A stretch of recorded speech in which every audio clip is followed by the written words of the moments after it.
widely into the low to mid-20s, maybe peaking in the London area, 28 degrees. Again, it will be cooler in the northwest. Temperatures are set to rise further as high pressure moves in and then just ambles its way to the east, allowing a plume of even hotter air to push northwards. Temperatures are likely to peak on Friday, over 30 Celsius across the southeast, probably turning cooler through the weekend.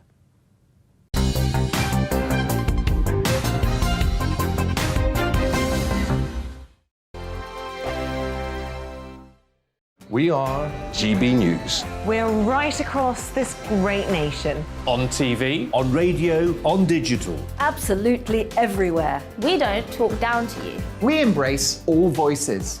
With honest and civilised conversation. We're not part of the establishment. We're one of you. And we're only getting started. Join us on GB News, The People's Channel. Britain's news channel. Every morning from 6 o'clock, we'll wake you up with GB News Breakfast with all the stories you didn't know from the night before. So whether it's serious news, entertainment, or your own views from all over our great nation, we're here to kick off your day with a smile. And the national media should be reflecting and reporting what's happening here. You will notice the northwestern accents. Whether you're with us on TV, radio, or online, every morning, it's breakfast from 6 a.m. Hope you can join us. Join us for Ministry of Offence, the comedy panel show that's just like the news, in that the left fights the right and it doesn't really seem to matter who wins. We cover the big stories. It was in fact a troop of baboons and not angry vegans. I like that. And the really important stories. Fat naked cow gets stuck in swimming pool. It's a headline in a lot of local newspapers. Yeah. We're on the same team, Nick. Yeah, but I'm just helping you. Join us for Ministry of Offence, Saturday nights, 8 o'clock on GB News. I'm Dan Wootton. Join me Monday to Thursday from 9 to 11 for the feistiest and most fun news debate on TV, where free speech reigns. I'll bring you a sharp take on the day's biggest stories, bombshell newsmaker interviews, and A-list guests. And I guarantee you, no spin, no bias, no censorship, and no reason to go to bed. That's Dan Wootton tonight, Monday to Thursdays from 9 on GB News.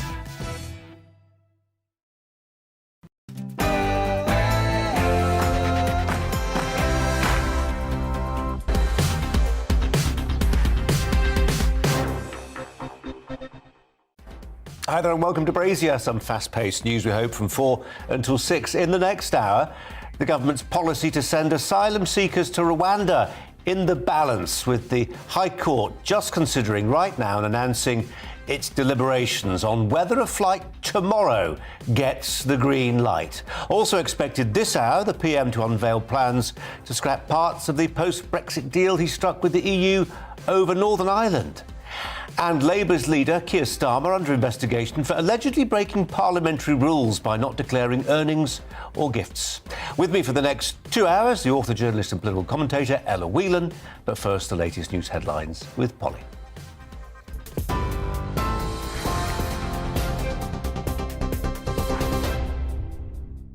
Colin, thank you. The top stories on GB News this afternoon. Out of 90 members of Northern Ireland's Legislative Assembly, 52 have signed a joint letter to the Prime Minister stating their opposition to amending the Northern Ireland Protocol.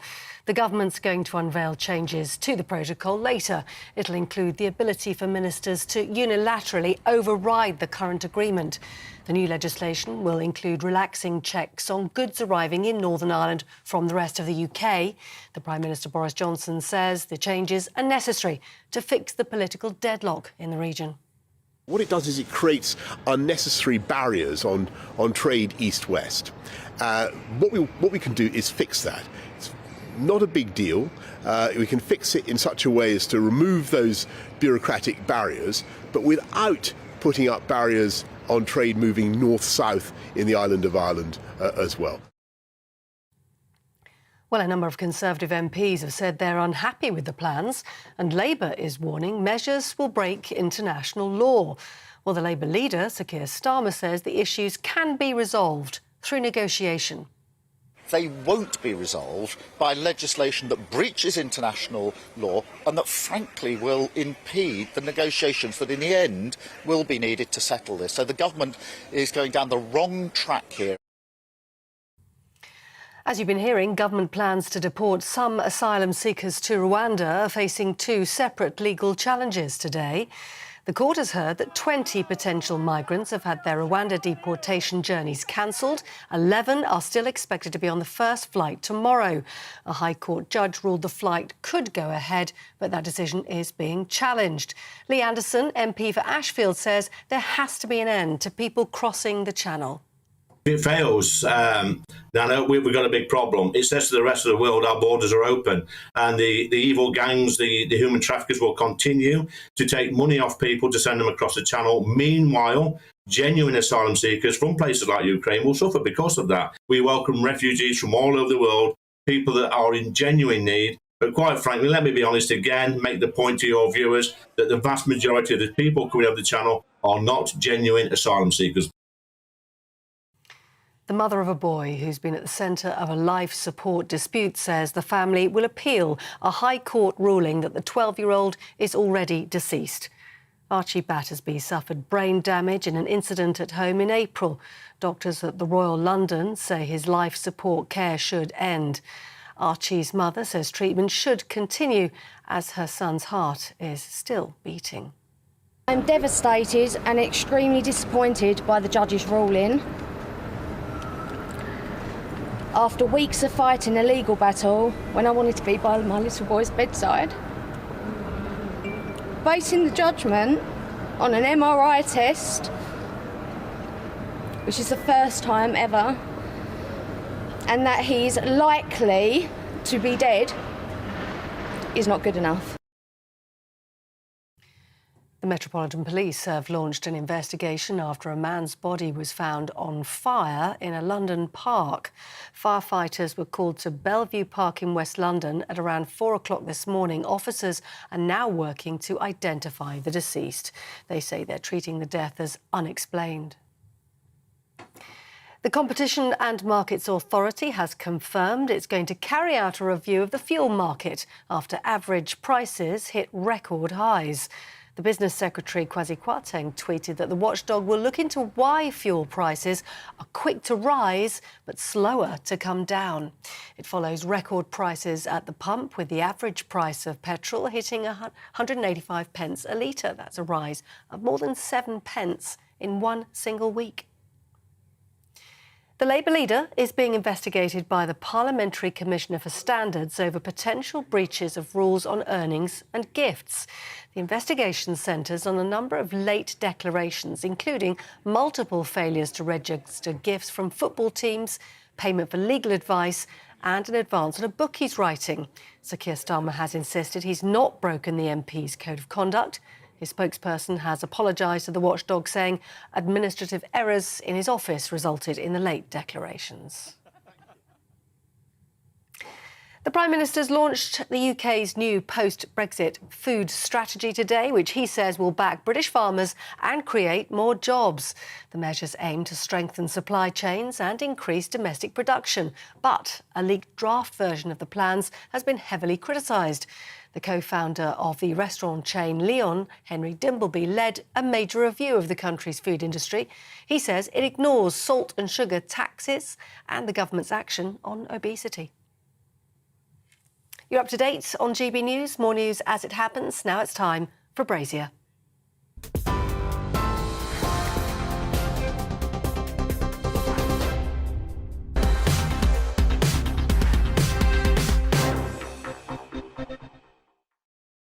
Nearly 7 minutes past 4. Good afternoon to you. The High Court is still considering its decision over the government policy to fly asylum seekers to Rwanda.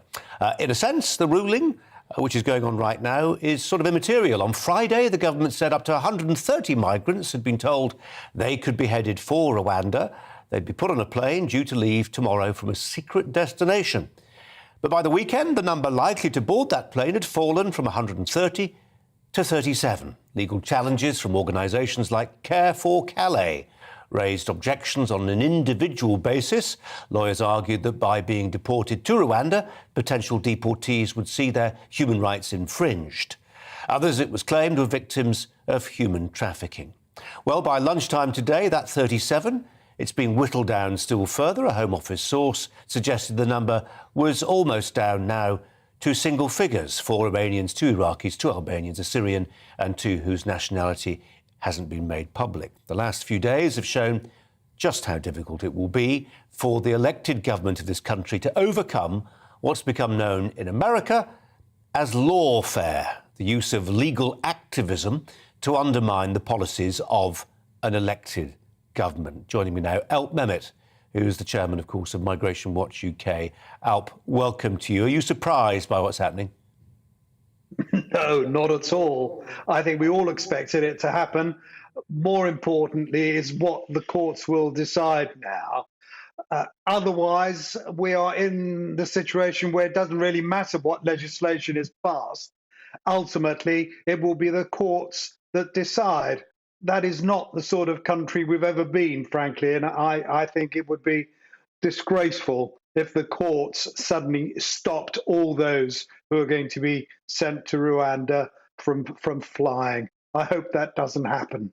That does happen, Alp. Does that not beg the case for primary legislation, some sort of, ultimately the elected officials of the land decide what the law of the land is. If the law isn't working on something as fundamental to voters as this, they can change it.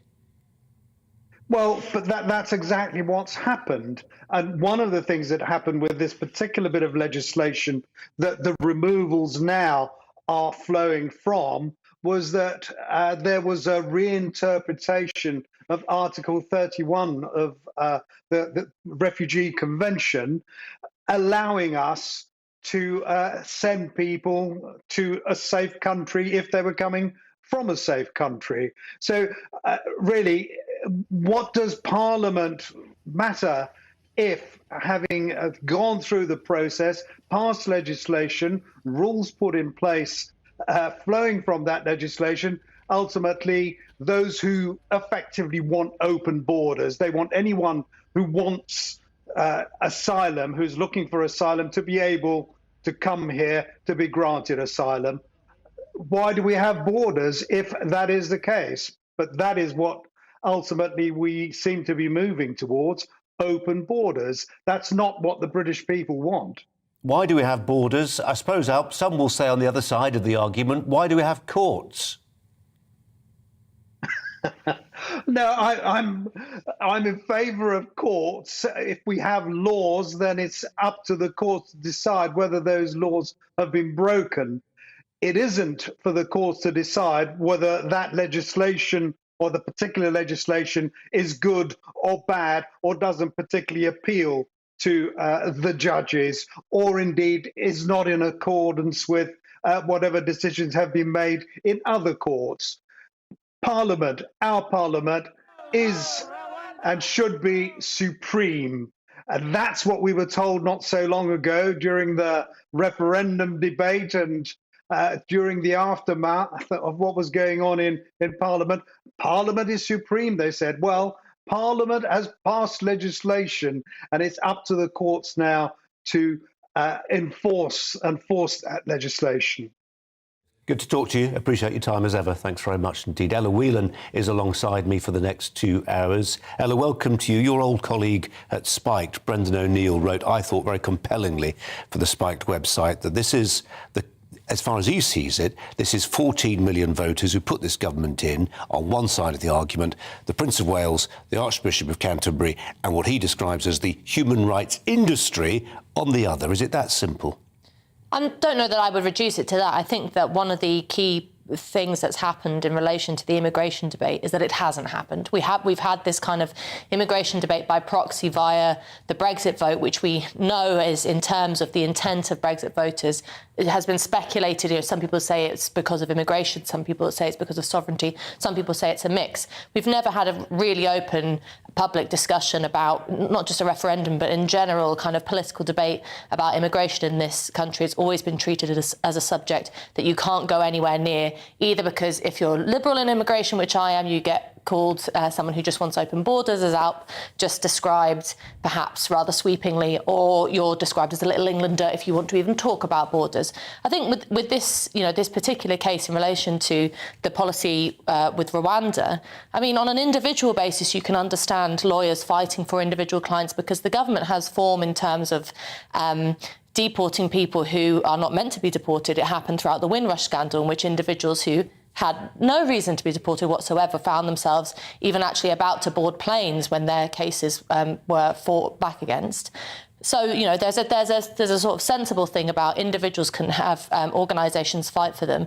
But if you have a situation, which I think we do at the moment, where the only means through which a government is opposed is through the courts, then that's very undemocratic. Can we not accept there is a material distinction to be made between somebody, for instance, who's come over part of the Windrush generation, who's been here for decades and who succeeds in having, fair legal representation on their behalf, and somebody who, landed on the beach yesterday?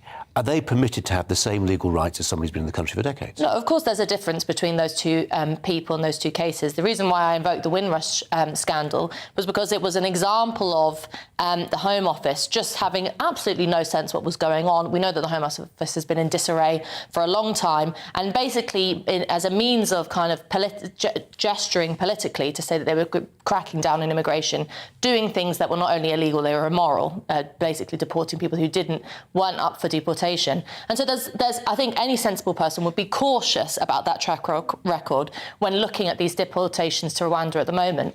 But for me, as someone who wants a more liberal approach to immigration, the best argument for that approach is to have a proper set out political, plan in which you say, this is how we sort out the asylum system, this is how we set out the immigration system, and, just suggesting that immigration is a human right in this broad sweeping term doesn't wash with people. Ella Fenner, thanks very much indeed. Boris Johnson, as we were just reflecting, was elected on a promise to get Brexit done.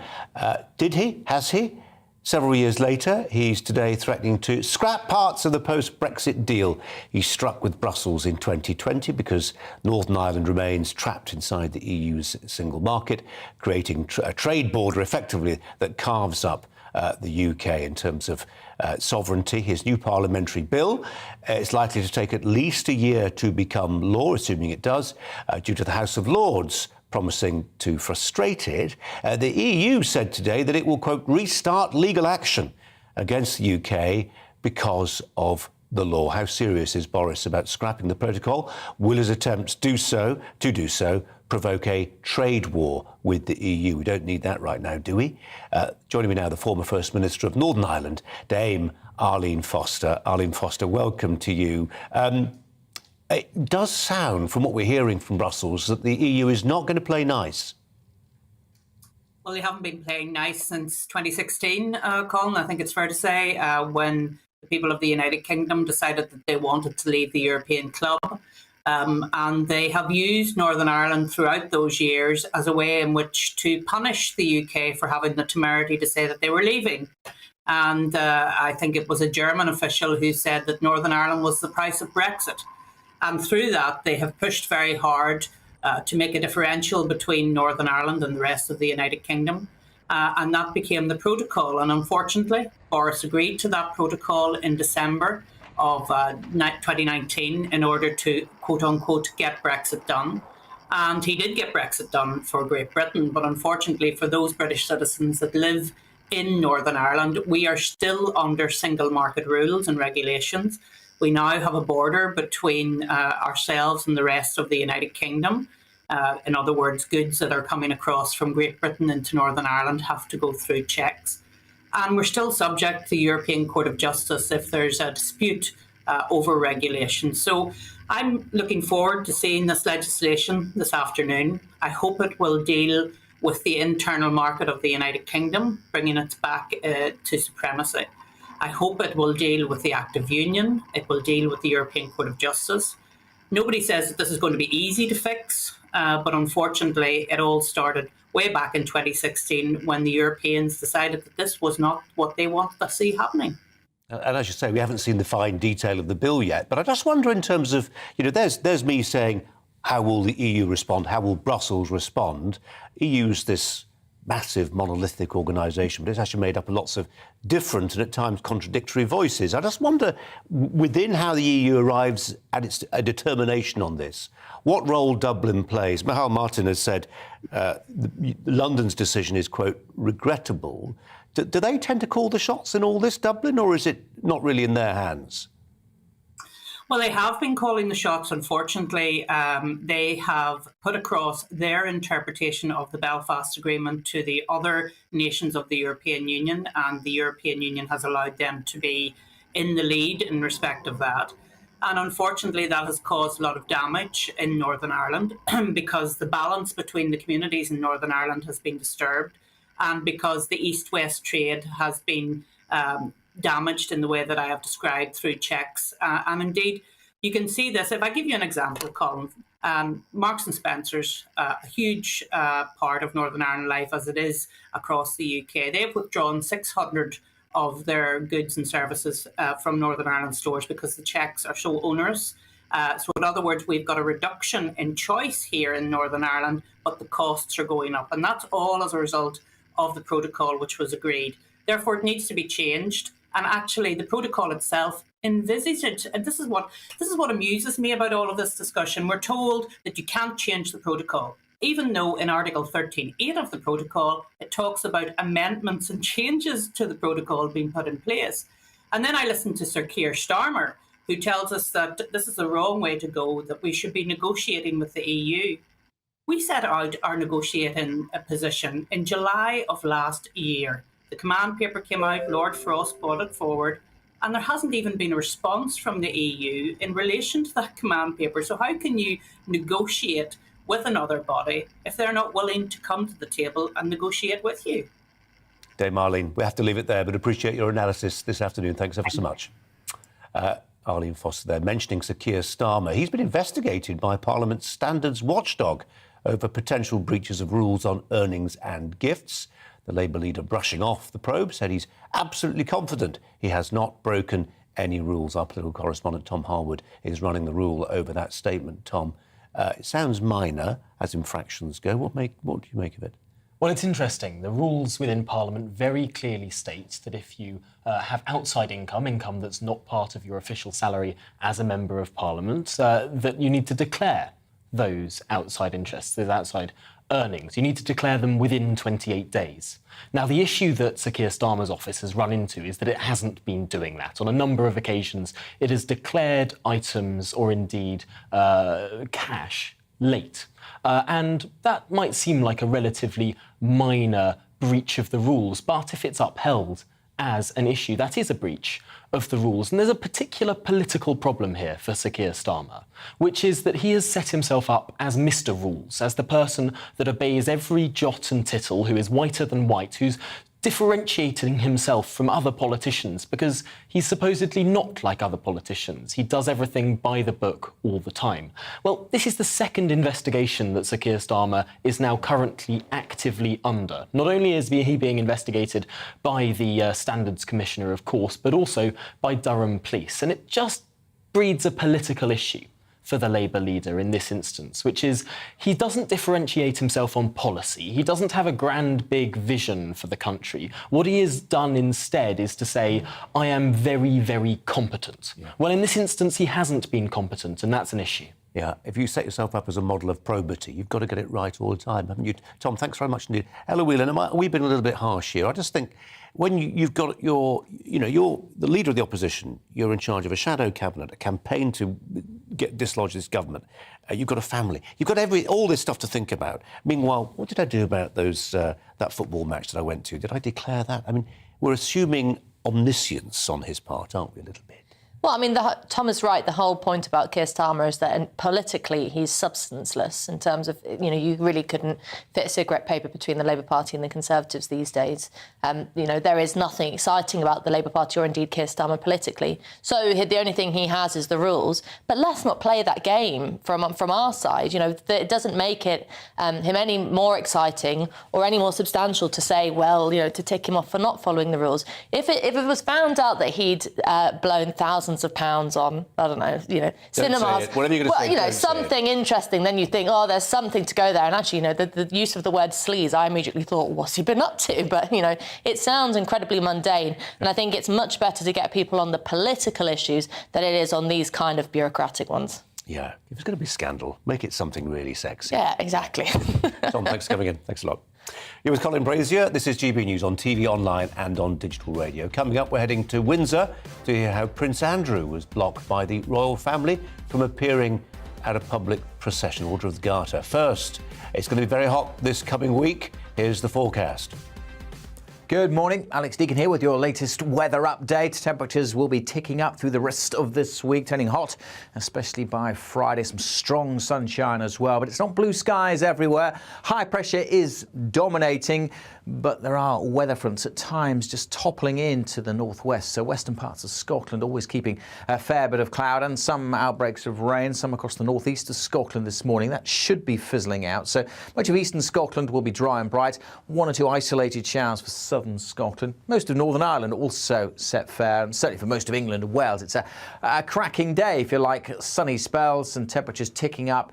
A coolish start out there right now, but temperatures by this afternoon widely over 20 degrees across the southern half of the UK, probably peaking at 24, maybe 25 across the southeast, just 13 or 14 in the northwest, with that showery rain over the Highlands and the Western Isles. That'll continue to come and go through this evening. Otherwise, it's a dry evening, a beautiful evening with largely clear skies and staying that way overnight as well. Temperatures will drop down with those clear skies and light winds. We'll keep some outbreaks of rain going across northern parts of Scotland. Into tomorrow, and it's a very similar day actually. We'll see again plenty of blue sky across England, Wales, much of southern and eastern Scotland, bit of showery rain across the far northeast, and always some rain at times close to the Western Isles and the west coast. Maybe a bit more cloud pushing into Northern Ireland with a small chance of a shower here, but we should see sunny spells in Belfast, and temperatures ticking up higher by tomorrow. We're looking more widely into the mid-20s across England and Wales, maybe 28 across the southeast. That's 82 in Fahrenheit. Again, cooler in the northwest where these weather fronts persist. The high pressure, though, still dominant for most through the rest of this week. As it ekes eastwards, hotter air arrives with temperatures set to peak across England and Wales on Friday, over 30 Celsius in some places.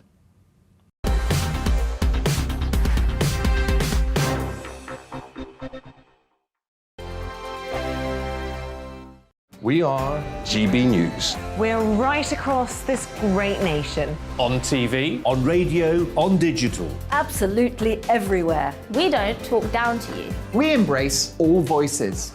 with honest and civilised conversation. We're not part of the establishment. We're one of you.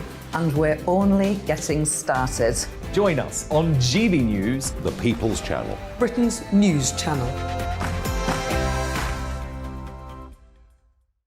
Every morning from 6 o'clock, we'll wake you up with GB News Breakfast with all the stories you didn't know from the night before. So whether it's serious news, entertainment, or your own views from all over our great nation, we're here to kick off your day with a smile. And the national media should be reflecting and reporting what's happening here. You will notice the northwestern accents. Whether you're with us on TV, radio, or online, every morning, it's breakfast from 6 a.m. Hope you can join us. Join us for Ministry of Defence, the comedy panel show that's just like the news, in that the left fights the right and it doesn't really seem to matter who wins. We cover the big stories. It was in fact a troop of baboons and not angry vegans. I like that. And the really important stories. Fat naked cow gets stuck in swimming pool. It's a headline in a lot of local newspapers. Yeah. We're on the same team, Nick. Yeah, but I'm just helping you. Join us for Ministry of Defence, Saturday nights, 8 o'clock on GB News. I'm Dan Wootton. Join me Monday to Thursday from 9 to 11 for the feistiest and most fun news debate on TV, where free speech reigns. I'll bring you a sharp take on the day's biggest stories, bombshell newsmaker interviews, and A-list guests. And I guarantee you, no spin, no bias, no censorship, and no reason to go to bed. That's Dan Wootton tonight, Monday to Thursdays from 9 on GB News.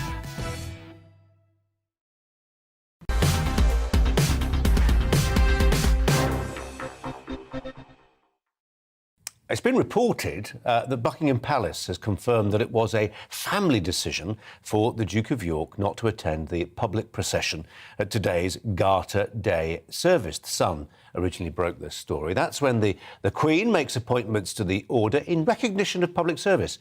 Those admitted today include the former Prime Minister Tony Blair. Let's get more from our royal reporter, Cameron Walker, who's in Windsor today. Cameron, hi to you. The focus very much on the role of Prince Andrew, and the suggestion in The Sun is that Charles and William said, no, he can get involved in the private stuff, but anything public, we don't want to see him. And that's exactly what played out, Colin. Yes, it's the oldest order of chivalry in Britain, the Order of the Garter ceremony, dating back to 1348. And the Queen and Prince Andrew did not attend any of the public parts of this ancient ceremony. We know that Her Majesty the Queen has mobility issues and they are incredibly heavy robes that they have to wear, perhaps a factor as to why she decided not to attend any of the public events. But Prince Andrew's decision, as you said, Colin, it was understood to be a family decision as to why he did not attend. But they did both attend the private ceremony in the Garter throne room as well as a lunch. But as you said, The Sun has reported that Prince Charles and Prince William lobbied hard to make sure that Prince Andrew didn't attend any of the public elements. They feared a public backlash following the civil sexual assault case against Prince Andrew, which he settled out of court, and he's always denied the allegations. But from Prince Andrew's point of view, he's done no wrong. He wants to use his HRH title again, he wants to be Colonel of the Grenadier Guards again, and he wants all his patronages back. But according to a source who spoke to The Sun, he is delusional if he thinks that's going to be the case, Colin. But the Duchess of Cornwall, Camilla, has become a royal companion of the Most Noble Order of the Garter. The first time she was processing in all her robes and finery. She is the future Queen Consort after all.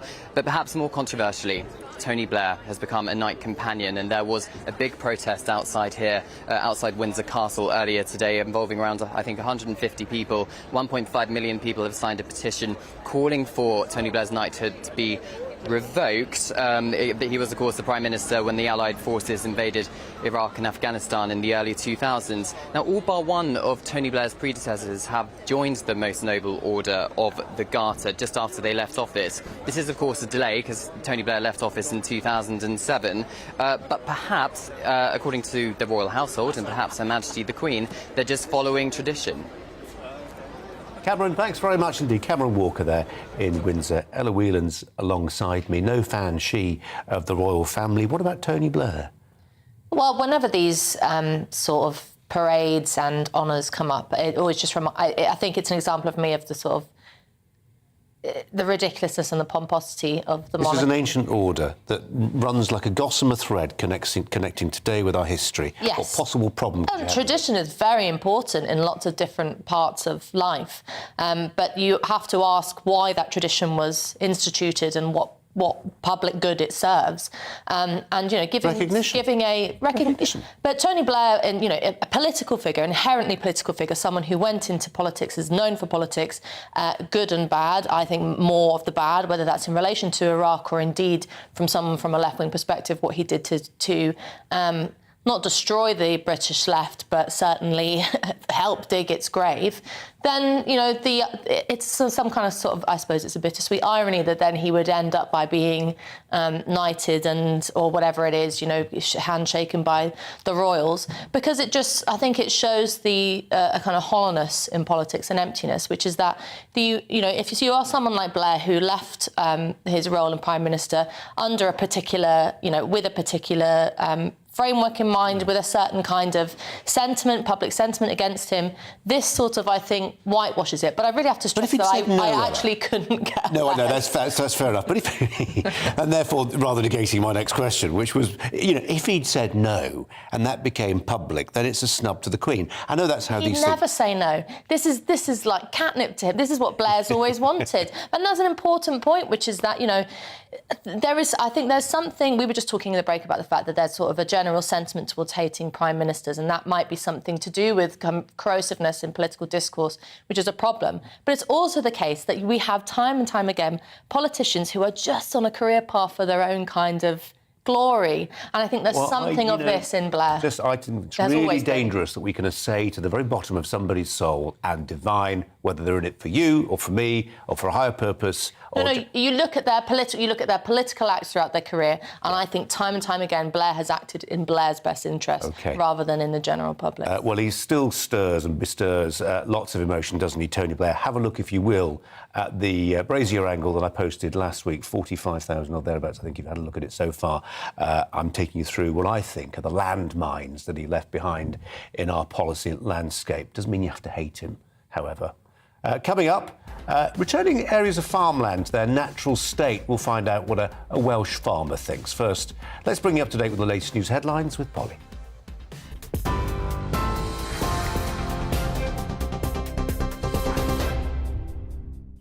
Colin, thank you. The top stories this hour. 52 out of 90 members of Northern Ireland's Legislative Assembly have signed a joint letter to the Prime Minister stating their opposition to amending the Northern Ireland Protocol.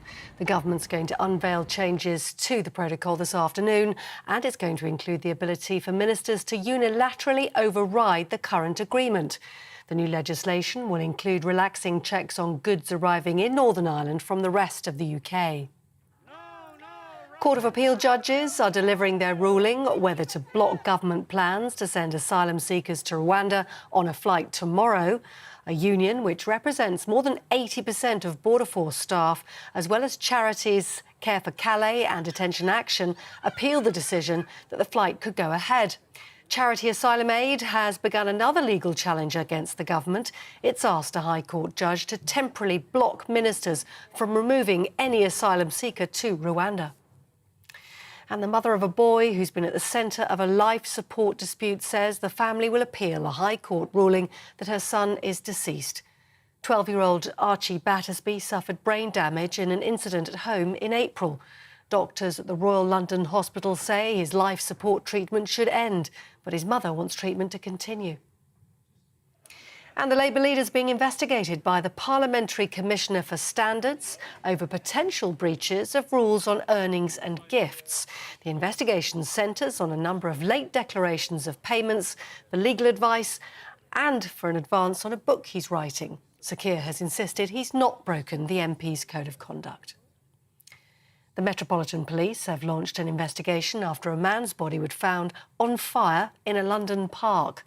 Firefighters were called to Bellevue Park in West London at around 4 a.m. Officers are working to identify the deceased, and they say they're treating the death now as unexplained.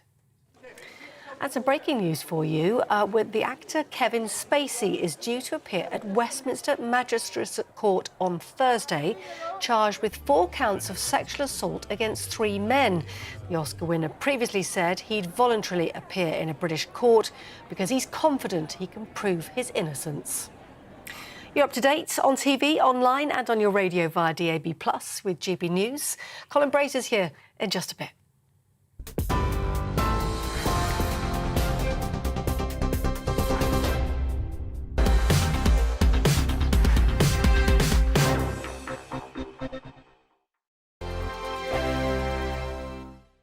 We are GB News. We're right across this great nation. On TV, on radio, on digital. Absolutely everywhere. We don't talk down to you. We embrace all voices. With honest and civilised conversation. we're not part of the establishment. We're one of you. And we're only getting started. Join us on GB News, the People's Channel. Britain's news channel. Every morning from 6 o'clock, we'll wake you up with GB News Breakfast with all the stories you didn't know from the night before. So whether it's serious news, entertainment, or your own views from all over our great nation, we're here to kick off your day with a smile. And the national media should be reflecting and reporting what's happening here. You will notice the northwestern accents. Whether you're with us on TV, radio, or online, every morning, it's breakfast from 6 a.m. Hope you can join us. Join us for Ministry of Offence, the comedy panel show that's just like the news, in that the left fights the right and it doesn't really seem to matter who wins. We cover the big stories. It was in fact a troop of baboons and not angry vegans. I like that. And the really important stories. Fat naked cow gets stuck in swimming pool. It's a headline in a lot of local newspapers. Yeah. We're on the same team, Nick. Yeah, but I'm just helping you. Join us for Ministry of Offence, Saturday nights, 8 o'clock on GB News. I'm Dan Wootton. Join me Monday to Thursday from 9 to 11 for the feistiest and most fun news debate on TV, where free speech reigns. I'll bring you a sharp take on the day's biggest stories, bombshell newsmaker interviews, and A-list guests. And I guarantee you, no spin, no bias, no censorship, and no reason to go to bed. That's Dan Wootton tonight, Monday to Thursdays from 9 on GB News.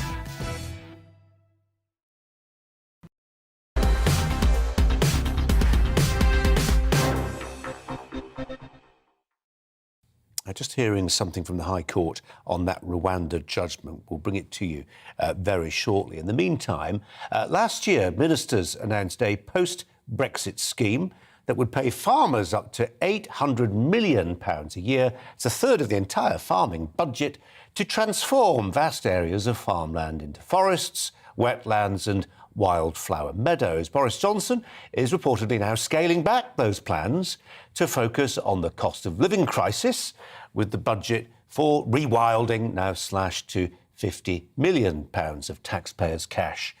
What do some farmers think about this U-turn, if U-turn is what it is? We're joined by the farmer and broadcaster, Gareth Wynne-Jones. Gareth, welcome to you. We've often had you on to lament some new government policy that's letting down farmers and letting down our food security. This is some good news. Yeah, that's fantastic news, to be honest with you, Colin. And I'm sure many farmers in England be over the moon with the news that they've heard. Kicking the rewilding scheme into the long grass, and we'll have cows and sheep in that long grass chewing away, hopefully. That's what it's about. We're devolved in Wales, as you know, the agricultural side of things. But do you know what? It's nice to have a positive spin on agriculture today. A few ministers, a lot of stories out there, you know, growing more in this country, getting behind farmers. We've had a tough time from many socialist, environmental, champagne-swigging people that are here just to get the farming families off their land and the way they're making a living, which is difficult. I think we have to look at, some environmental schemes which can help, but livestock can be part of that. And if you talk to some of the people within the rewilding schemes, they use a lot of livestock in them. So we need to get a balance. We need to talk to these people. We need to address the problems, but we need that food security, Colin. We need that so much. And Gareth, anybody who's followed your recent series of tweeting spats with George Monbiot will know exactly what you're talking about when it comes to champagne quaffing, whatever the phrase was you used, but it's worth having a look at. You've seen firsthand, neighbours of yours, and I'm hearing stories from other parts of the UK about this too. It's becoming increasingly commonplace, where local farmers who farm for generations are being priced out of the local farming property market. They want to maybe buy another field. They discover that some big corporate entity with very deep pockets has said, actually, no, we'll have it because we want to offset our carbon, we want to greenwash. And a field that's been in productive use, growing crops, feeding livestock for generations, for centuries, is now being turned over to rewilding so that this company can say how virtuous we are. Yeah, totally. And it's happening a lot in Wales, Colin, and it's a big problem.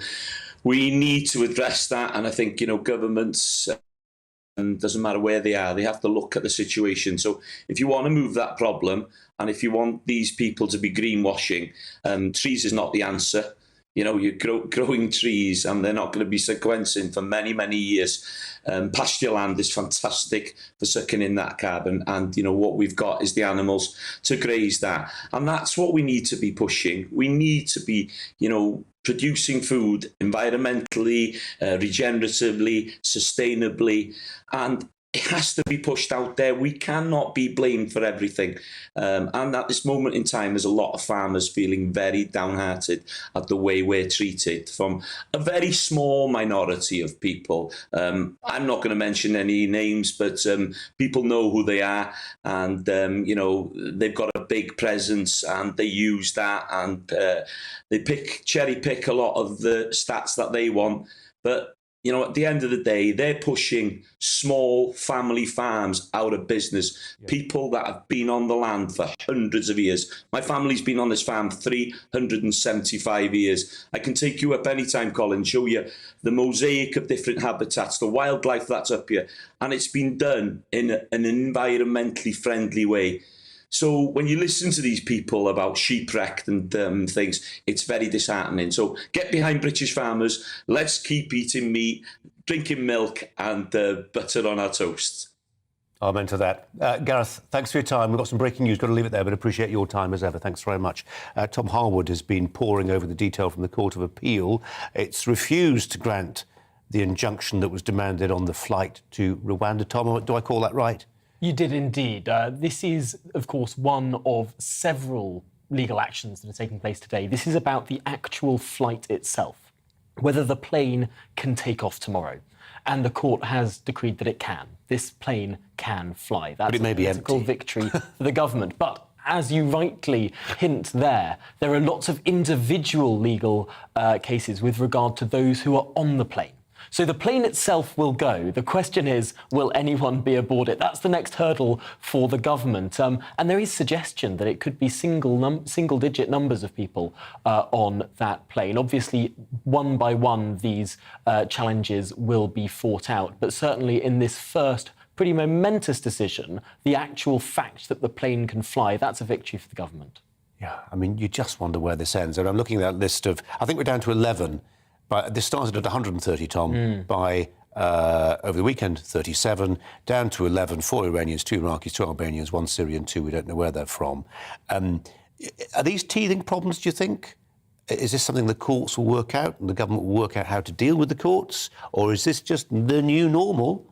Well, it has been the normal for quite some time. There are deportation flights that go off to other countries for foreign nationals who commit crimes within the United Kingdom. And they're often half empty. Very often they're half empty. Very often they're stopped from flying sort of hours before they're meant to take off. People taken off those flights by last-ditch attempts. And so to some extent, this is already the normal that the government's been grappling with for a very long time. This doesn't suggest that the government has learnt how to deal with these challenges particularly well. However, changes to how the legal system is run are being planned by the government. This is more of a long-term idea. What Suella Braverman, the Attorney General, has been looking at and indeed is working towards maybe a fix for this in the longer term. But I think there are two elements of what this means. Number one, it is a political victory for the government that the plane will actually take off. Number two, there is still the question as to whether or not those individual people will be aboard it. That is still a political and legal challenge for the government, and it will really go down to the wire tomorrow. OK. Tom, for that, thanks very much indeed. Ella Whelan's alongside Tom to reflect on this initial judgment. As Tom makes clear, the plane can go. Whether it's got many people, even any people on it, we don't yet know. I think that distinction is important because, an individual has a right on a case-by-case basis to appeal and follow any kind of means necessary that they think to fight their case if they think that they're being wrongly deported, and we wouldn't want to. That is a citizen's right in a... Can I just pick you up on that? On a citizen's right. I mean, I'm sorry to labour this point. I know I asked you about it half an hour ago, but I'm going to come back to it if you don't mind.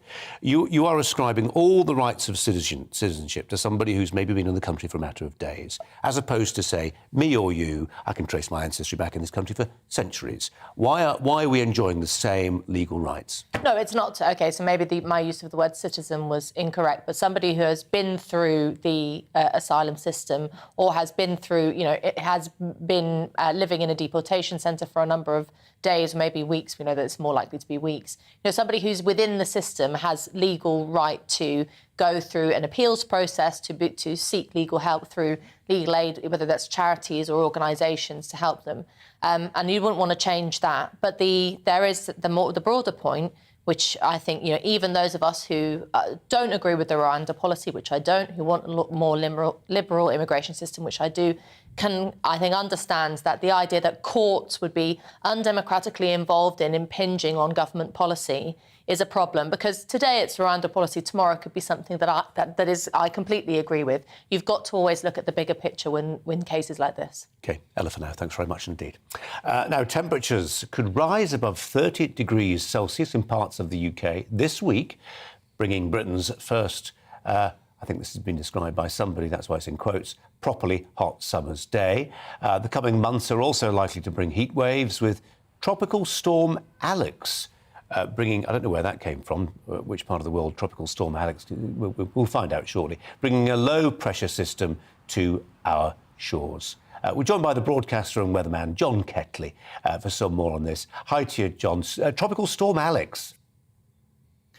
Oh, that was a damp squib, Colin. Don't worry about that one. That appeared as a tropical depression somewhere around about the Yucatan Peninsula about a week and a half ago, and it went across the Atlantic and then fell up between Scotland and Iceland. That's why it was quite windy over Friday, Saturday and Sunday across the northern half of the UK in particular. But that's Tropical Storm Alex. That's nothing to worry about in the next few days. What we can look forward to, though, is that warm weather, which you've already mentioned. But there is a bit of an irony here, because today is the 13th of June. Now, the 13th of June is actually the only day in the summer months of 92 days when we've never, ever seen a temperature of 30 degrees. So it's hardly surprising that the heat wave's coming after today. It's going to start warming up from Tuesday onwards, Tuesday through to Friday. So we will eventually get those temperatures pretty close to 30 degrees. The heat will continue to rise through the week, get more oppressive as well, really sultry weather. We're not going to like that. We don't enjoy that in this country, do we? When it gets very sticky and you can't sleep at night. So temperatures overnight are going to be very high, but certainly some places will get up to 30 degrees by Friday. I mean, there's an appetite in the media, John, as you know, to few what a scorcher do those stories around this time of the year. I'm pretty sure I read something this morning that talked about temperatures in the mid-30s. Was that journalistic hyperbole? It probably is at the moment, but it's what's happening year on year, isn't it? For many years now, we've seen temperatures approaching those sort of values. And we did get that record temperature, was it 2018, I think, at Cambridge Botanical Gardens, 38.7, I think was the highest temperature we've recorded in this country. But yes, I mean, it's going to happen. We're going to see more of these heat waves coming along year by year, but they don't tend to last very long in this country. You think about people who go down to the Mediterranean and you're guaranteed you 2 or 3 weeks of hot sunshine. You come back and then the clouds back in and the rain's returning across the UK. We don't seem to get heat waves in this country which last more than about 5 days at the most. I know it was exceptional back in 2018. We did have that long drought, 50-odd days, I think, where some places didn't see any rain at all. But, that's not something that's brand new. That's something that occurred way back in 75, 76.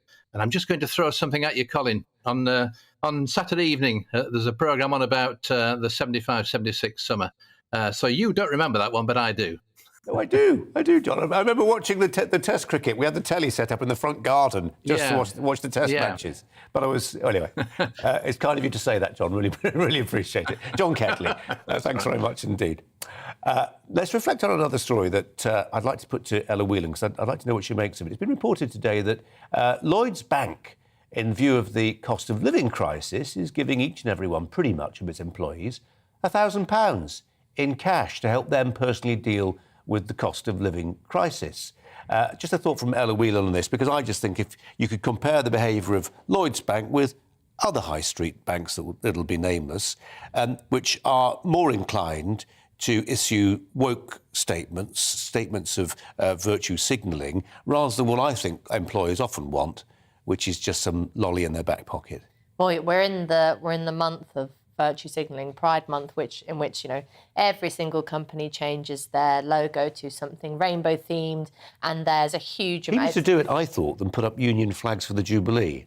Yeah, well, maybe there's a point in that, but there has always been a tendency for companies, particularly big corporates, to try and curry favour, mostly it seems with the Twitter audience rather than with their own employees, by doing this kind of empty virtue signalling. And it's true that, there's so much focus on things like well-being. We've heard different organisations and companies bringing in, yoga classes or therapy or, bean bags for their employees. And actually, most people want cold, hard cash. And that's what really matters. It's brutal, but it's true. Ella, thanks very much indeed. So let's just reprise that news for you. The Court of Appeal ruling on Rwanda. They say, the High Court judges say, it's OK for the plane to go to Rwanda. It's a different question. We don't yet know the answer to it as to whether there'll be any individuals going on it. 130, that was the number that the Home Office were talking about to be deported to Rwanda. That was on Friday. Over the weekend, it fell down to about 30-something. Reports this lunchtime saying we could be talking about 11 or 12. Let's cross live to our reporter, Ellie Costello, who's at the High Court for that appeal ruling. Ellie. Yes, good afternoon, Colin. Well, this judgment has just been handed down in the High Court. The first flight to take migrants arriving illegally in Britain to Rwanda can leave tomorrow. That was just handed down in the Court of Appeal. Judges dismissed campaigners' attempts to win an injunction to try and stop it. Now, of course, this was the judgment that was already handed down on Friday, but in our legal system, people can, of course, appeal, and that's what we saw happen in the High Court today. We saw those same charities that were representing migrants themselves. We saw unions that were representing 80% of Border Force officials. They all came together with those same arguments. They were saying that this Rwanda policy was unfair, was unsafe, and was unlawful. They said that the judge on Friday had made a absolutely plainly wrong decision, no question. The lawyers for the government, the Secretary of State of the Home Department, it was a very simple argument for them. They said the judge on Friday was correct and that judgment should be upheld. That flight should leave tomorrow. That is exactly what's happened, Colin. Judge Rabinder Singh has said that he could not interfere with the High Court's clear and detailed judgment. He refused again for permission for a further appeal, and therefore, based on that judgment, that flight can take off tomorrow. But Colin, you can hear the impassioned response outside the Royal Courts of Justice. You might be able to make out that group of protesters behind me. They are saying, we will stop this racist flight. Lots of people here gathering with signs. They've been here all day, really, really unhappy with that judgment. But this flight isn't still 100% guaranteed to take off. If it does, as you mentioned there, Colin, these numbers have dwindled quite significantly over the last few days. It was 31 people destined to be on that flight on Friday. That went down to just 11 migrants this morning, and we're hearing now that reportedly only 8 people will be on that flight. But the government have made it very, very clear that that flight they want to take off, even if it is just one migrant on board. But Colin, there is another case being heard in the High Court today. This is brought by Asylum Aid, and they are bringing a separate reason why this flight shouldn't take off. They're saying this is about timing, and it's not fair that migrants are only given 7 days' notice before they're made to board that plane. So it will be interesting to see if they get any further in their case. But for now, that plane legally can take off tomorrow. Hello, thanks very much indeed. Ella Whelan's alongside me. Just for a 30-second thought on this one and about the politics of it, which we haven't really touched on yet. There'll be people looking at that crowd outside saying, don't let the plane go, keep these asylum seekers stroke migrants here in the UK. And there are other people looking at those pictures thinking, why aren't you at work? You're not members of society. You're certainly not part of the 14 million people who voted in this government. Why are you trying to thwart the will of our elected government? Well, I've often taken time off work for a protest. Of course you have. But it does remind me of similar scenes that we saw at the time of Brexit, when people like Gina Miller and others tried to use the courts to thwart a democratic decision. And it just goes to show that when in the realm of politics, use politics to fight politics, not legalistic means. Ella, thanks very much indeed. More news coming up. First, the weather. Welcome to your latest weather update from the Met Office. My name's Alex Deakin. Hot and sunny weather for many of us through the rest of this week, with temperatures steadily ticking up probably peaking on Friday. It's not going to be hot and sunny everywhere, however. Like today, there'll be some showery rain at times across northern and western parts of Scotland. A few showers in southern Scotland during this evening, tending to fade away. For many, it's going to be dry. The cloud will tend to melt away as well. So we'll have clear skies and actually quite a cool night across England and Wales. Temperatures down into single figures. But temperatures, as I say, will be building both by day and by night as we go through the rest of this week. The details for Tuesday, well, dry and sunny for many, but there will be a lot of cloud across northern Scotland, some rain at times, particularly for the Highlands, the Western Isles and Shetland. Maybe the odd shower for Northern Ireland and southern Scotland, but for most places it's fine. It's warming up, temperatures into the high teens or low 20s, maybe into the mid-20s across the southeast. Cooler though with the breeze and the outbreaks of rain across the northwest, which will persist through Tuesday evening. And in fact, be on and off here, the rain through the rest of this week. Elsewhere, again, clear skies leading into a sunny day once more on Wednesday.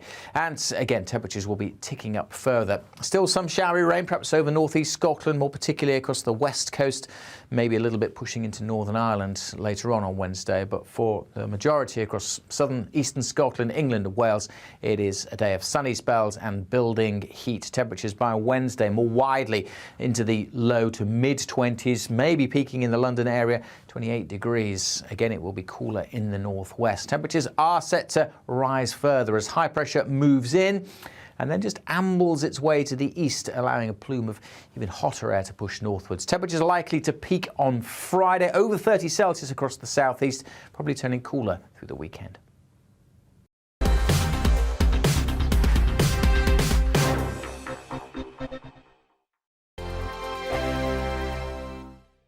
We are GB News. We're right across this great nation. On TV, on radio, on digital. Absolutely everywhere. We don't talk down to you. We embrace all voices.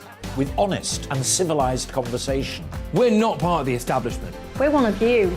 And we're only getting started.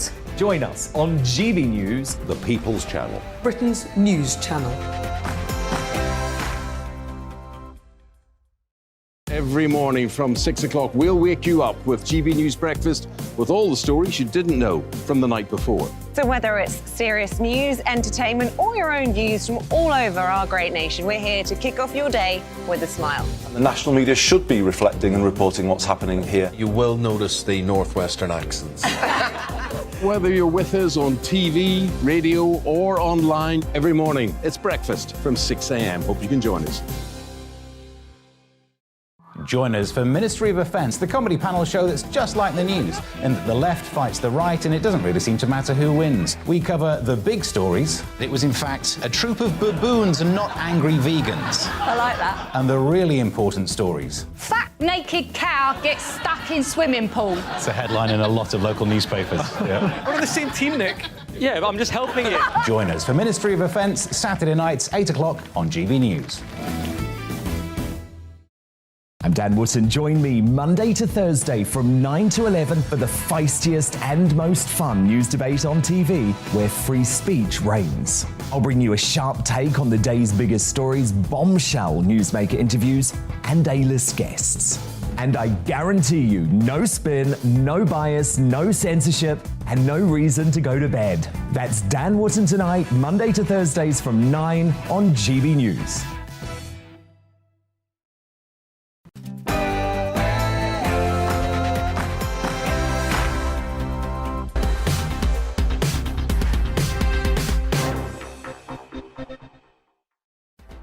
Hi there, coming up live at 5, our breaking news this hour. The government's policy to send asylum seekers to Rwanda has been given the green light by the courts. More reaction to that story.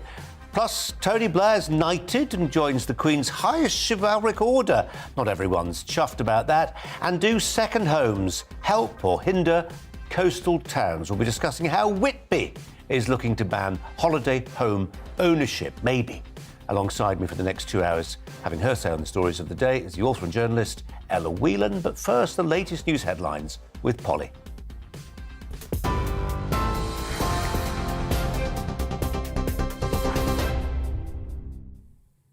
Colin, thank you. The main news at just after 5 o'clock. Court of Appeal judges have today ruled the first deportation flight taking asylum seekers to Rwanda tomorrow can go ahead. A union which represents more than 80% of Border Force staff, as well as the charities Care for Calais and Detention Action, tried to block the first flight. Around 37 migrants were scheduled to be on the flight, but the numbers now dwindled down to just 11. Charity Asylum Aid has begun another legal challenge against the government. It's asked a High Court judge to temporarily block ministers from removing any asylum seeker to Rwanda. Well, in other news today, out of 90 members of Northern Ireland's Legislative Assembly, 52 have signed a joint letter to the Prime Minister stating their opposition to amending the Northern Ireland Protocol. The government's going to unveil changes to the protocol later. It's going to include the ability for ministers to unilaterally override the current agreement. The new legislation will include relaxing checks on goods arriving in Northern Ireland from the rest of the UK. Boris Johnson says the changes are necessary to fix the political deadlock in the region. What it does is it creates unnecessary barriers on trade east-west. What we can do is fix that. It's not a big deal. We can fix it in such a way as to remove those bureaucratic barriers, but without putting up barriers on trade moving north-south in the island of Ireland as well. A number of Conservative MPs have said they're unhappy with the plans, and Labour are warning the measures will break international law. Well, the Labour leader, Sir Keir Starmer, says the issues can be resolved through negotiation. They won't be resolved by legislation that breaches international law and that, frankly, will impede the negotiations that, in the end, will be needed to settle this. So the government is going down the wrong track here. The mother of a boy who's been at the centre of a life support dispute says the family will appeal the High Court ruling that the 12-year-old is already deceased. Archie Battersbee suffered a brain injury in an incident at home in April. Doctors at the Royal London Hospital say his life support care should end. Archie's mother says treatment should continue as her son's heart is still beating. I'm devastated and extremely disappointed by the judge's ruling. After weeks of fighting a legal battle, when I wanted to be by my little boy's bedside, basing the judgment on an MRI test, which is the first time ever, and that he's likely to be dead, is not good enough. Politics, and the Labour leader's being investigated by the Parliamentary Commissioner for Standards over potential breaches of rules on earnings and gifts. The investigation centres on a number of late declarations, including multiple failures to register gifts from football teams, payment for legal advice and an advance on a book he's writing. Sir Keir has insisted he's not broken the MP's code of conduct. His spokesperson has apologised to the watchdog, saying administrative errors in his office resulted in the late declarations. And the actor Kevin Spacey is due to appear at Westminster Magistrates Court on Thursday, charged with 4 counts of sexual assault against 3 men. The 62-year-old has also been charged with causing a person to engage in sexual activity without consent. The Oscar winner previously said he'd voluntarily appear in a British court because he's confident he can prove his innocence. The Metropolitan Police have launched an investigation after a man's body was found on fire in a London park. Firefighters were called to Bellevue Park in West London at around 4 o'clock this morning. Officers are now working to identify the deceased. They say they're treating the death as unexplained. And as you've been hearing in Colin's programme, the Prime Minister's launched the UK's new post-Brexit food strategy today, which he says will back British farmers and create more jobs. The measures aim to strengthen supply chains and increase domestic production, but a leaked draft version of the plans has been heavily criticised. The co-founder of restaurant chain Leon, Henry Dimbleby, said a major review of the country's food industry and the new strategy ignores salt and sugar taxes and the government's promises to tackle the nation's obesity crisis. You're up to date on GB News. More news as it happens. Now more from Brazier.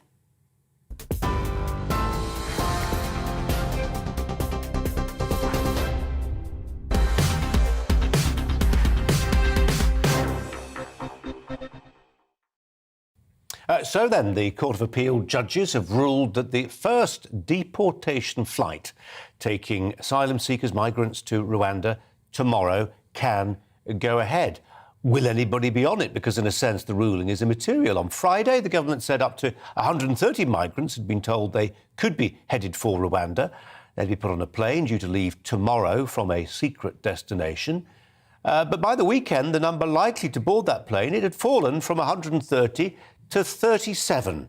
Legal challenges from organisations including the likes of Care for Calais raised objections, not on a collective basis, but on an individual, person-by-person basis. That tends to take up quite a lot of the court's time. Lawyers argued that by being deported to Rwanda, potential deportees would see their human rights infringed. Others, it was claimed, were victims of human trafficking.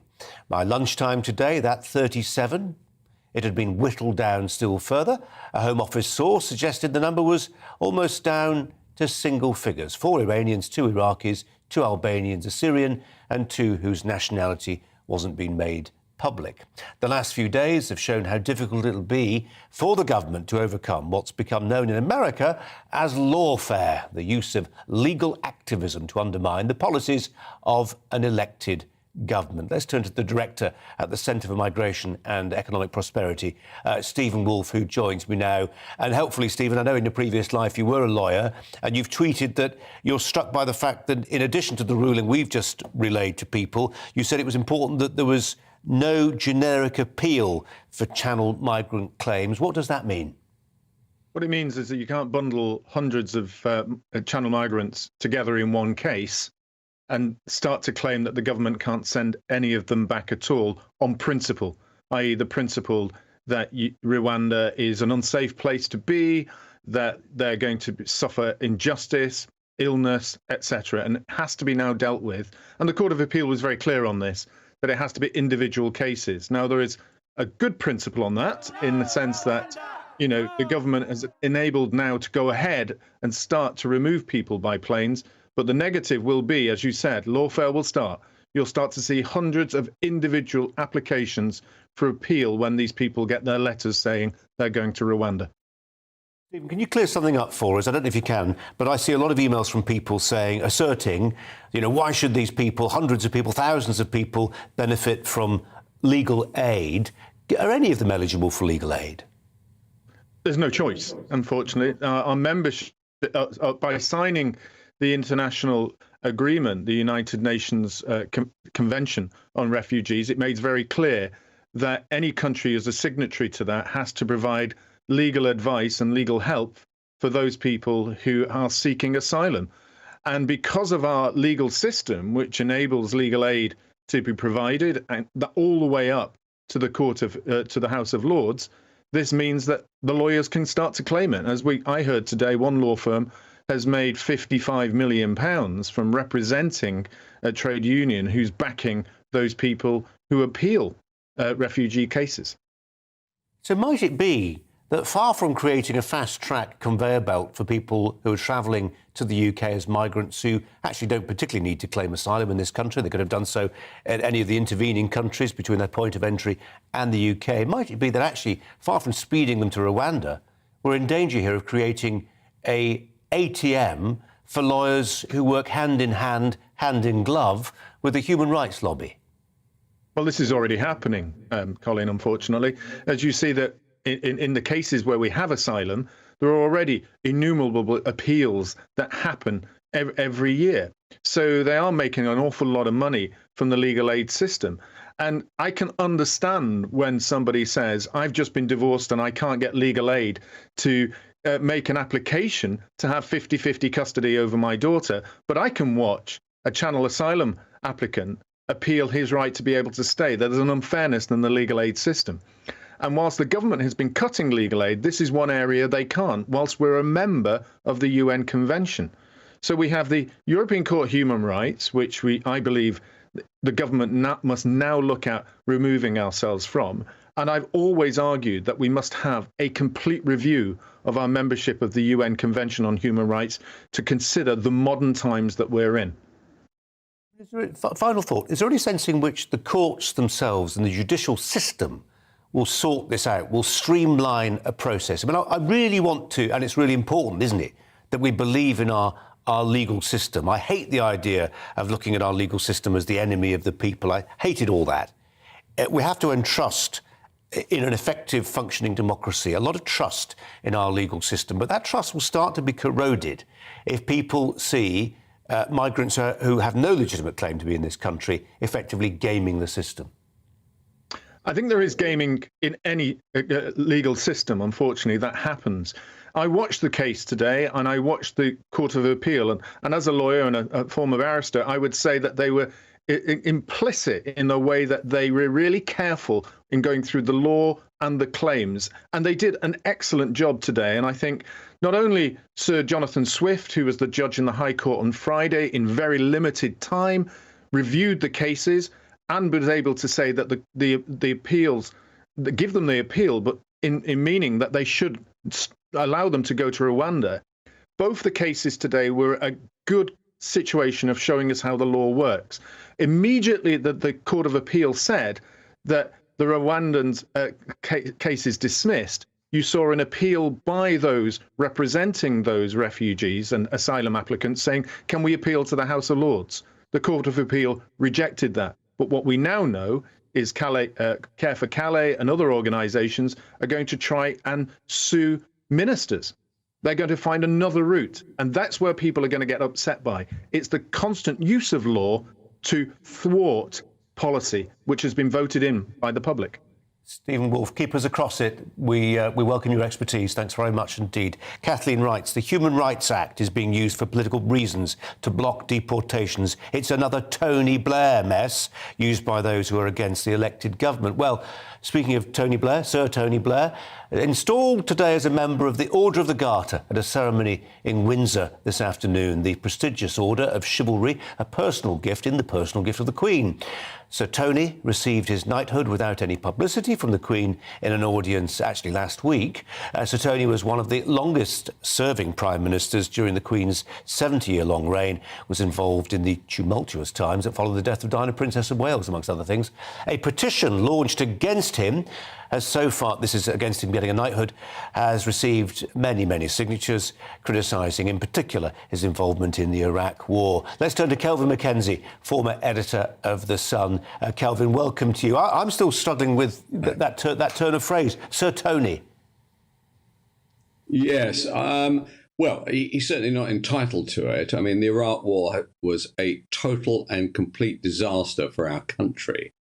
The reality was 170 of our brave soldiers died out in that desert fighting for this country. Why, I don't know. The other effects on it were incredible. I mean, astonishingly, Blair is such an oily kind of politician. He's probably I remember Jeremy Hunt telling me that they viewed Blair as their Clinton. This was the Conservatives viewed Blair as their Clinton. Honestly, Hunt went right down in my estimation on hearing that. And I remember I was in the Middle East at one of those Dubai speeches. They wanted to hear my views, which is something that GBNews get very cheaply compared to Dubai, that's for sure.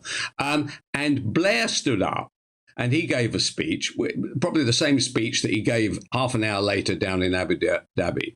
But anyway, he gave a speech.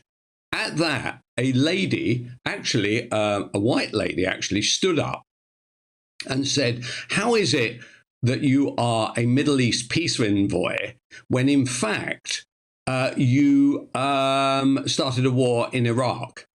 At that, the whole audience stood up and cheered this woman. Honestly, it was a fantastic historical moment watching the mask finally fall. He didn't respond, by the way. He didn't respond. It was a great, great moment. You know, I have no idea. And the other thing I can't quite understand, first of all, I have no idea why he's receiving an award of any kind, just for doing something for a long time. I was the editor of The Sun for a long time. I didn't get an award, right? Just doing something for a long time is not a reason for giving it. And actually, his legacy is Iraq and the problems that invasion by us and the Americans has caused and discombobulated the world. He is not entitled to anything, in my view. Kelvin, it seems a little bit unseemly to bring this in when we're talking about something as important as the Iraq War, but we're going to be talking to Angela Levin in just a second. But the point I want to address is why there was this long gap. I mean, you're unhappy he's got it. Many people will be unhappy he's been recognised by the Crown in such a way. Nonetheless, he's got it. Order of the Garter, but actually he's waited a long time for a knighthood, and the word said, well, the reason for that, asserted some people, all to do with 97 and him telling the palace how to deal with the death of Diana, Princess of Wales. Well, I don't know. I mean, that's a good piece of speculation there, and I hope it's true because I like a piece of gossip myself. The thing that I'd be most interested to see tomorrow is what coverage The Sun gives this story, because Tony Blair was. And by the way, Rupert Murdoch said it to me face to face, so you don't have to worry about any libel. Thought he got too close by half to Rupert Murdoch's third wife, Wendy Deng. And so if I'm the editor of The Sun, under normal rules, right, when I was editing the thing, such an uncomfortable area would have led to 2 paragraphs just under the race form. So it depends how brave the editor is feeling, I think, tomorrow. So it's worth looking at The Sun tomorrow. Yeah, indeed. Any bravery I had just melted at what you just said. I'm going to park it there. Thanks very much indeed. Lovely to talk to you, Kelvin Mackenzie.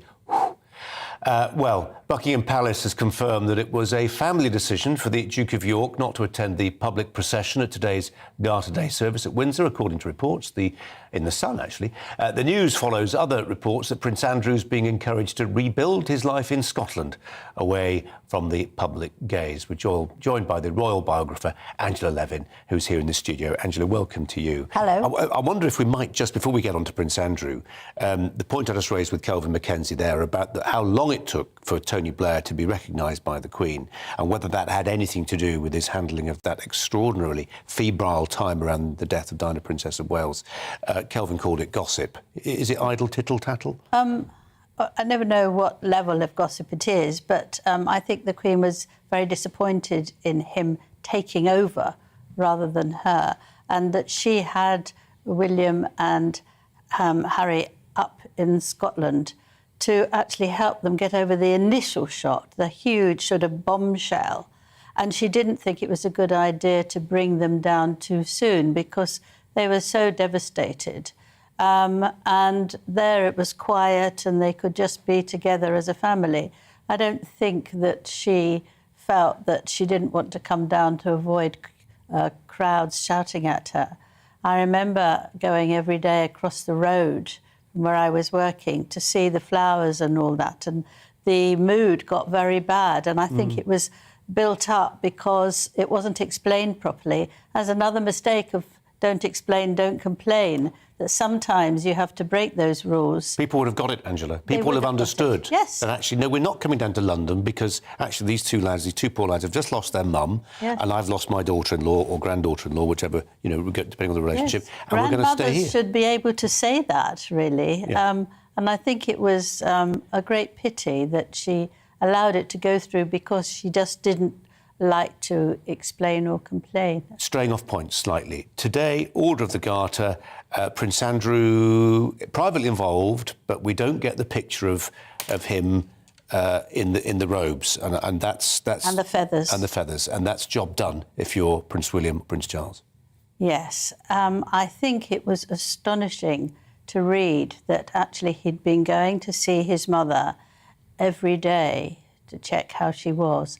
But while he was there, he was trying to pressurise her to let him do this, to give him his HRH back and to give him his patronages back because he was a blood royal.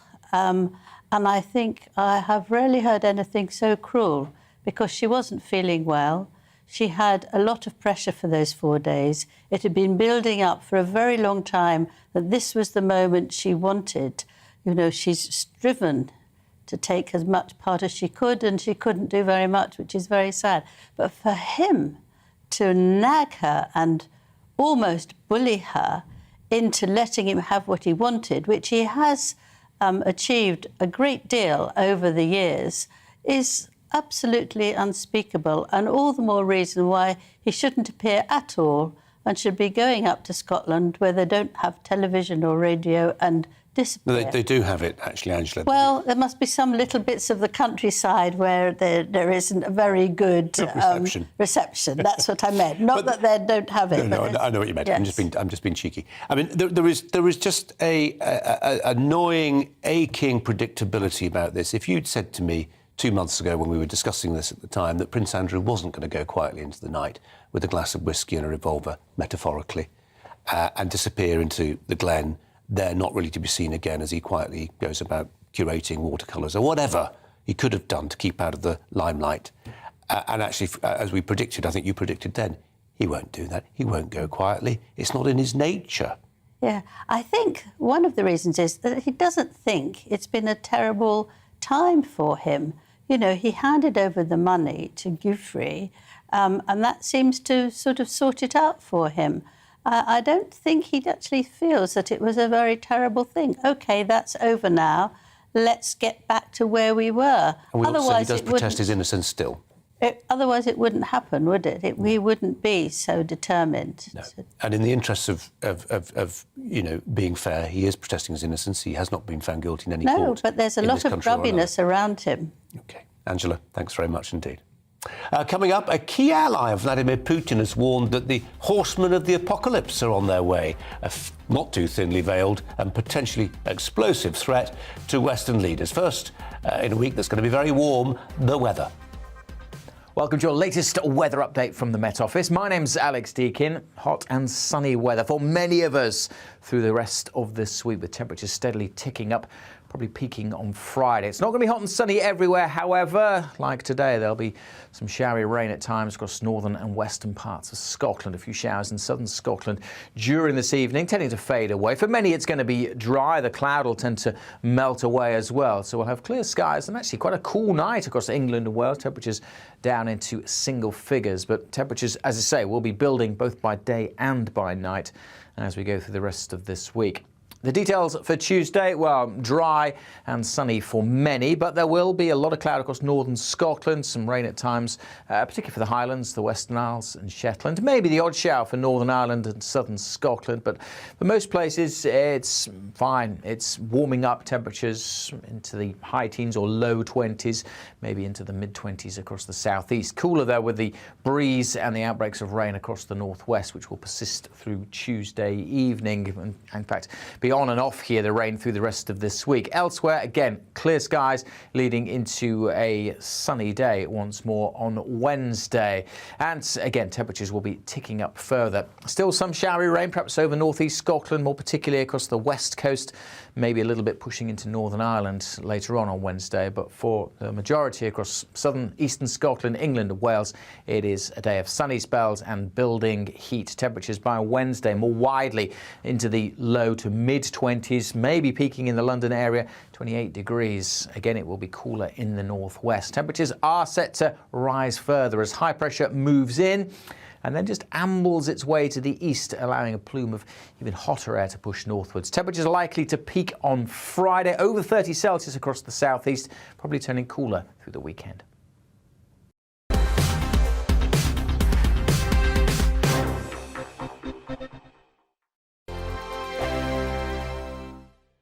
We are GB News. We're right across this great nation. On TV, on radio, on digital. Absolutely everywhere. We don't talk down to you. We embrace all voices.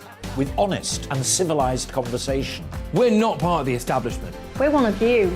And we're only getting started. Join us on GB News, the People's Channel. Britain's news channel. Every morning from 6 o'clock, we'll wake you up with GB News Breakfast with all the stories you didn't know from the night before. So whether it's serious news, entertainment, or your own views from all over our great nation, we're here to kick off your day with a smile. The national media should be reflecting and reporting what's happening here. You will notice the northwestern accents. Whether you're with us on TV, radio, or online, every morning, it's breakfast from 6 a.m. Hope you can join us. Join us for Ministry of Offence, the comedy panel show that's just like the news, in that the left fights the right and it doesn't really seem to matter who wins. We cover the big stories. It was in fact a troop of baboons and not angry vegans. I like that. And the really important stories. Fat naked cow gets stuck in swimming pool. It's a headline in a lot of local newspapers. Yeah. We're on the same team, Nick. Yeah, but I'm just helping you. Join us for Ministry of Offence, Saturday nights, 8 o'clock on GB News. I'm Dan Wootton. Join me Monday to Thursday from 9 to 11 for the feistiest and most fun news debate on TV, where free speech reigns. I'll bring you a sharp take on the day's biggest stories, bombshell newsmaker interviews, and A-list guests. And I guarantee you, no spin, no bias, no censorship, and no reason to go to bed. That's Dan Wootton tonight, Monday to Thursdays from 9 on GB News.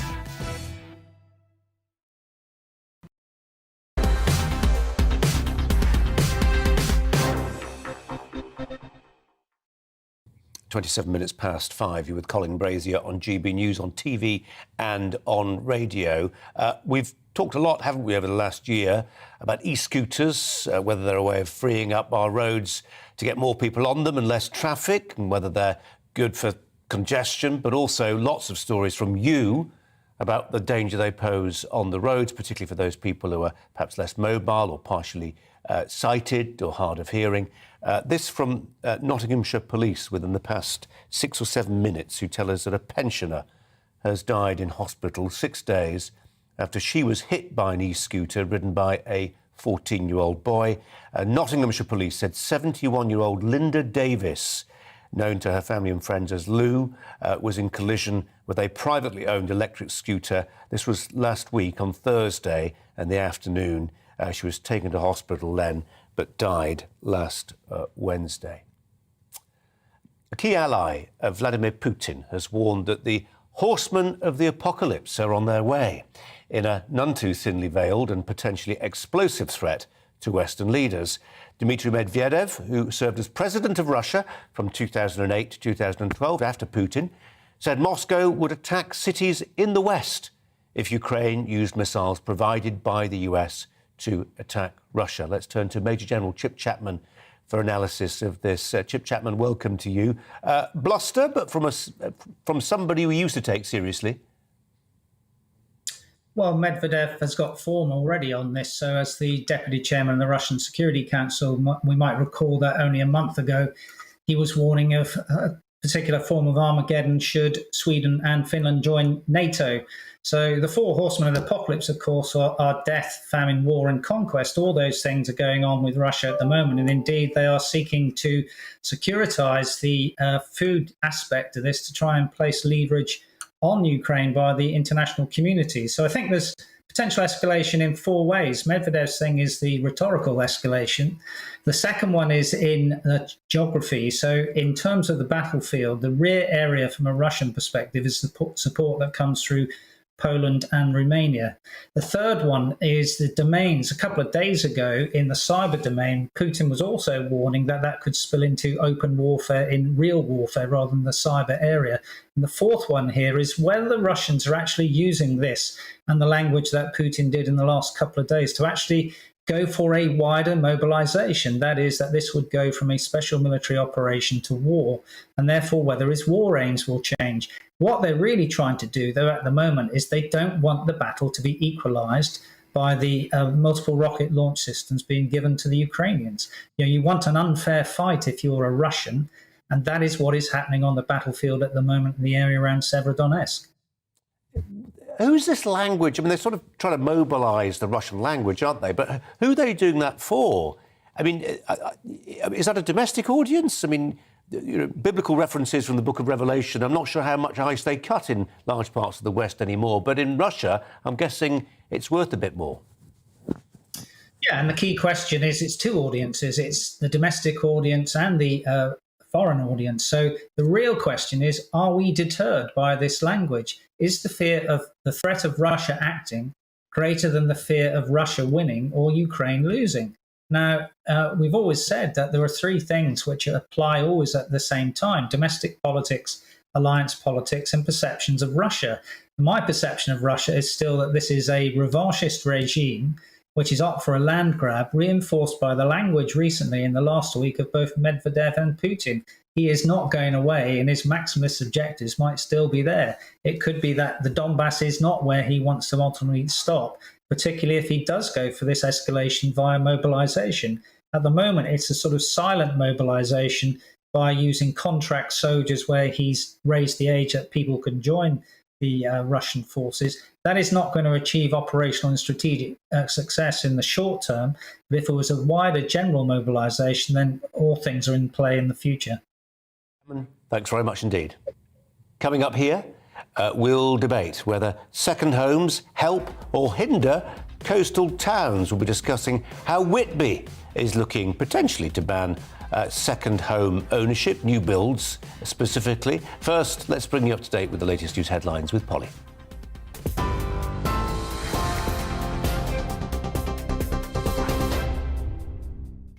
Colin, thank you. The top stories. Court of Appeal judges have today ruled that the first deportation flight taking asylum seekers to Rwanda can go ahead tomorrow. A union which represents more than 80% of Border Force staff, as well as the charities Care for Calais and Detention Action, tried to block it. Around 37 migrants were scheduled to be deported, but that number has now fallen to 11. 52 out of 90 members of Northern Ireland's Legislative Assembly have signed a joint letter to the Prime Minister stating their opposition to amending the Northern Ireland Protocol. The government's going to unveil changes to the protocol this afternoon, which will include the ability for ministers to unilaterally override the current agreement. The new legislation will include relaxing checks on goods arriving in Northern Ireland from the rest of the UK. The mother of a boy who's been at the centre of a life support dispute says the family will appeal to a High Court ruling that her son is in fact deceased. 12-year-old Archie Battersbee suffered brain damage in an incident at home in April. Doctors at Royal London Hospital say his life support treatment should end, but his mother wants treatment to continue. And the Labour leader is being investigated by the Parliamentary Commissioner for Standards over potential breaches of rules on earnings and gifts. The investigation centres on a number of late declarations of payments for legal advice he provided and an advance on a book he's writing. Sir Keir Starmer has insisted he's not broken the MP's code of conduct. The actor Kevin Spacey will appear at Westminster Magistrates Court on Thursday, charged with 4 counts of sexual assault against 3 men. The 62-year-old has also been charged with causing a person to engage in sexual activity without consent. The Oscar winner previously said he'd voluntarily appear in a British court because he's confident he can prove his innocence. Those are the headlines. You're up to date on TV, online and on your radio via DAB+. You're with GB News.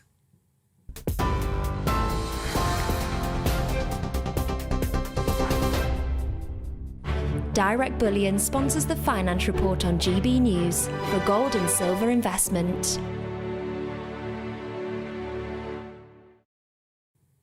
And here's a quick snapshot for you of today's markets. The pound is 1.217 to the dollar. It is 1.165 to the euro, and you can buy gold for £1,503.81 an ounce. Direct Bullion sponsors the Finance Report on GB News, investments that matter. We are GB News. We're right across this great nation. On TV, on radio, on digital. Absolutely everywhere. We don't talk down to you. We embrace all voices. With honest and civilised conversation. We're not part of the establishment. We're one of you. And we're only getting started. Join us on GB News, the People's Channel. Britain's news channel. Every morning from 6 o'clock, we'll wake you up with GB News Breakfast with all the stories you didn't know from the night before. So whether it's serious news, entertainment, or your own views from all over our great nation, we're here to kick off your day with a smile. The national media should be reflecting and reporting what's happening here. You will notice the northwestern accents. Whether you're with us on TV, radio, or online, every morning, it's breakfast from 6 a.m. Hope you can join us. Join us for Ministry of Offence, the comedy panel show that's just like the news, in that the left fights the right and it doesn't really seem to matter who wins. We cover the big stories. It was, in fact, a troop of baboons and not angry vegans. I like that. And the really important stories. Fat naked cow gets stuck in swimming pool. It's a headline in a lot of local newspapers. Yeah. We're on the same team, Nick. Yeah, but I'm just helping you. Join us for Ministry of Offence, Saturday nights, 8 o'clock on GB News. I'm Dan Wootton. Join me Monday to Thursday from 9 to 11 for the feistiest and most fun news debate on TV, where free speech reigns. I'll bring you a sharp take on the day's biggest stories, bombshell newsmaker interviews, and A-list guests. And I guarantee you, no spin, no bias, no censorship, and no reason to go to bed. That's Dan Wootton tonight, Monday to Thursdays from 9 on GB News.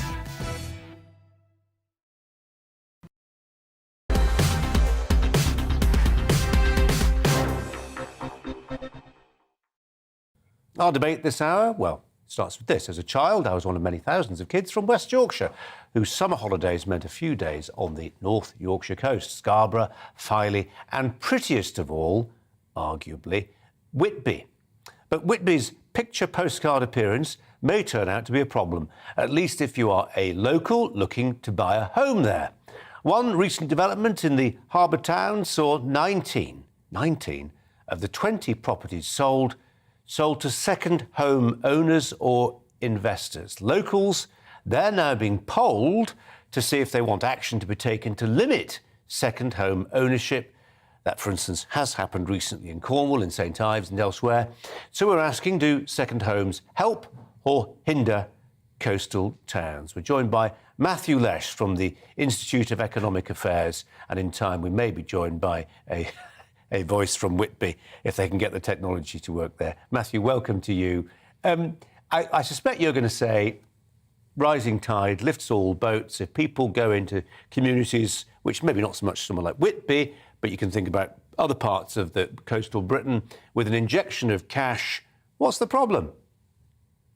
I think that's absolutely right. I think second homeowners make a positive contribution and holidaymakers bring a lot of money to coastal towns and those economies. I find the idea almost is a xenophobic idea that anyone who's not from a particular town or may not be living there full time has no right to own property there quite disturbing. If two people want to make a transaction and someone wants to build a home and somebody else wants to buy it, I don't think we should be dictating conditions about who can live in that home or the circumstances in which they're allowed to use that home. I think at the same time, this also distracts. The fundamental issue here is the fact that we're not building enough houses anywhere in the country for our housing needs. And until we fix that underlying problem, we're just going to keep having these very sideline red herring debates about who gets to occupy what limited houses we're allowed to be built.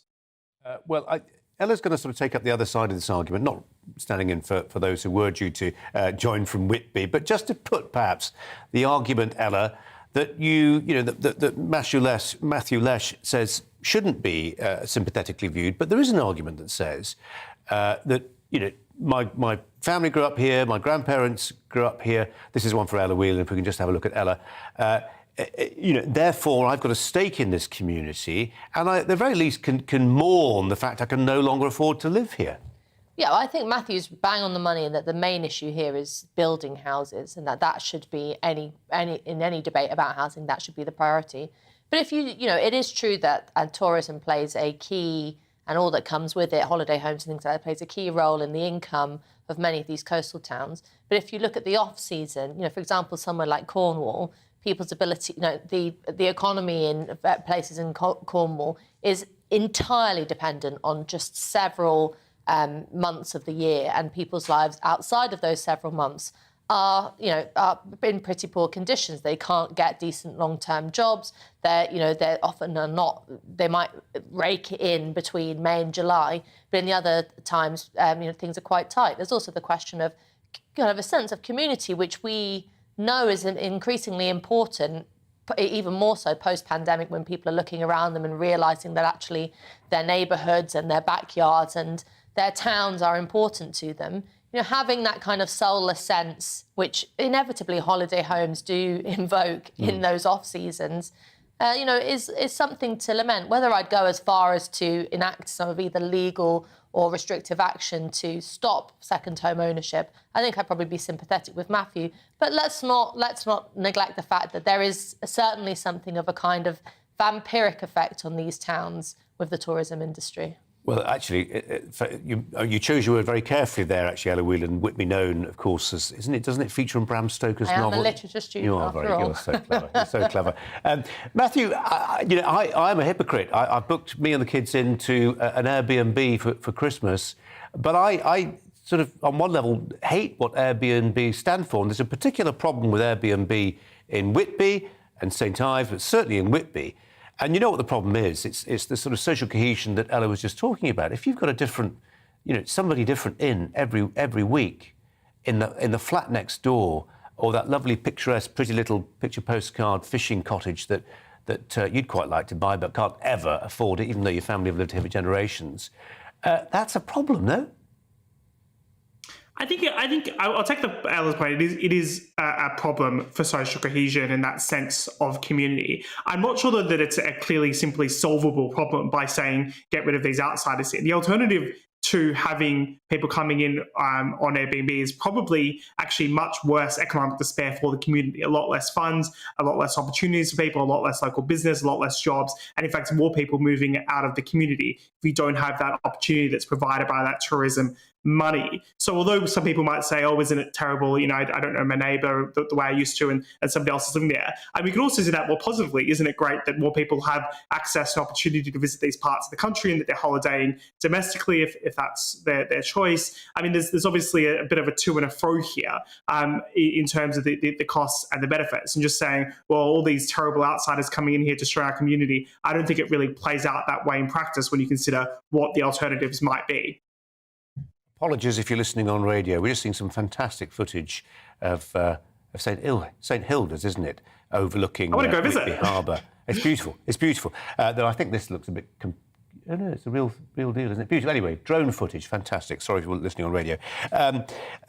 Matthew, listen to this from Chris. I'm not sure whether Chris is a man or a woman.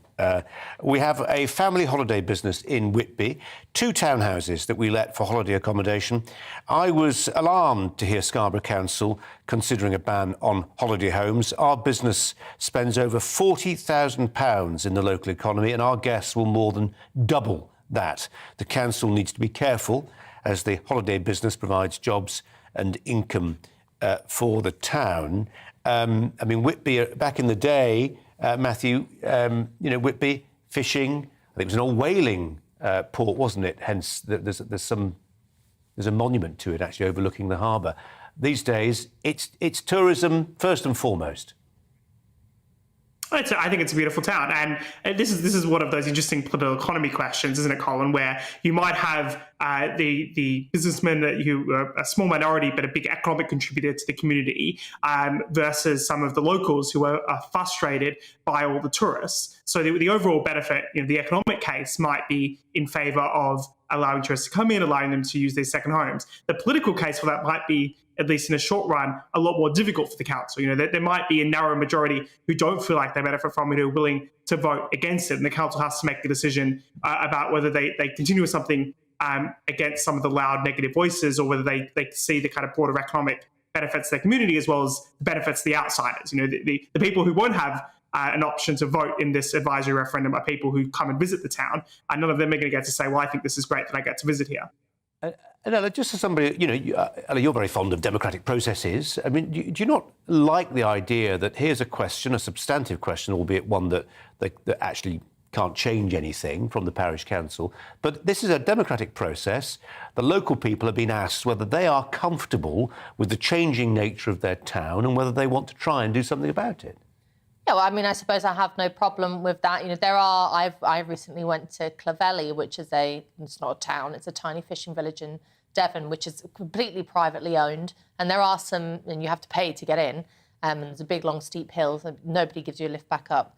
But you can have local, what I'm saying is you can have local arrangements that are out of the ordinary, which if local residents decide on that. But, there is, I think Matthew alluded to this at the start, there is an important point, which is somewhere like Whitby or these tiny coastal towns that are very picturesque, that part of their tourism trades on the nature of them being like a picture postcard, can't have it both ways. You can't have, to be able to trade on that tourism and then also basically neglect or forego what will change local people's economic surety and, conditions of, kind of their good conditions of life, which is development, housing, inviting in the big supermarkets, inviting in big industry, all those things that would change a landscape, which is what, we're in the middle of a cost of living crisis, is what's needed from the coast to the middle of the country and all over the place. So, there's a tension here, which is that lots of these local campaigns can often end up sounding a little bit NIMBYistic, which then basically thwarts the whole idea of local people having enough cash in their pockets to invest in their local areas. So it's a tricky one, certainly. Ella, Matthew, thanks both very much indeed for your time. Appreciate it. Now, it's a favourite with petrol heads around the world, the Isle of Man TT motor race event. Motor races, actually, several. Returned for the first time since the COVID-19 pandemic. We told you about this last week, didn't we? The event, notoriously challenging course, saw the deaths at the end of it, by the end of the races, of five riders. When we talked about this last week, it was 3. But since then, a father and son who were taking part in the motorcycle sidecar race at the weekend perished. In all, we're getting on now for 260 plus fatalities since the races began. Well, we know what draws the world's top riders to the starting line, in spite of the risk, don't we? It's a thrilling course, I imagine. I've obviously never done it, wouldn't dream of. But there is an enduring appeal to this course, and the risks are known by the competitors all too well. We're joined by Isle of Man senior TT winner and former British Supersport champion, Steve Plater, who commentated on this week's event. Steve, I know we were booked to talk to you last week and you patiently agreed to talk to us today, so thank you. And obviously our thoughts go out to all those who lost relatives, and particularly I found heartrending the father and son. It's terrible. It's terrible, but these are people who know the risks. Yeah, of course. Yeah, it's hugely sad for all of the families, not just for the victims of this week, but of course all of those in the past as well, whether it be during sport or RTAs, anything, it brings back memories for many people, it really does. But yes, all the competitors do know the dangers, but they always seem to still enter the races and go for gold. Yeah. I know there have been things done, Steve, to improve safety. The size of the field is reduced. There's GPS now, so that if there is a problem, the emergency services can be alerted to it much more rapidly. Are you hearing people say, OK, 5 deaths over that week, do we need to go a bit further? Yeah, of course. I mean, it's work in progress every year, and with there being, there hasn't been a TT for 3 years, 2 years off, because of the pandemic.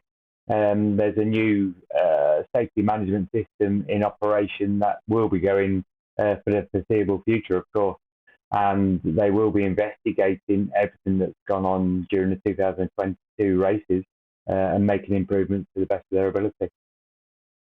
Is there something, Steve, in the nature of driving a high-performance motorbike at up to 200 miles per hour on roads which ordinarily are there for the public? In what way is it different? I mean, beyond the obvious things, in what way is it different from powering around a track?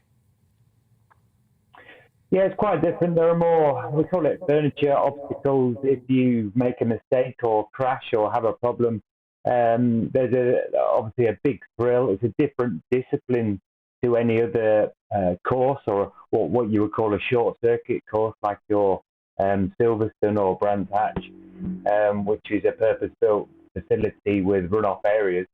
So it's quite different. The road surface is different also, because you have different cambers. There is a crown in the middle of the road, so everything is quite different. But it's a different discipline, and it's one that people love and want to conquer, to tick the box and win in a different style of racing.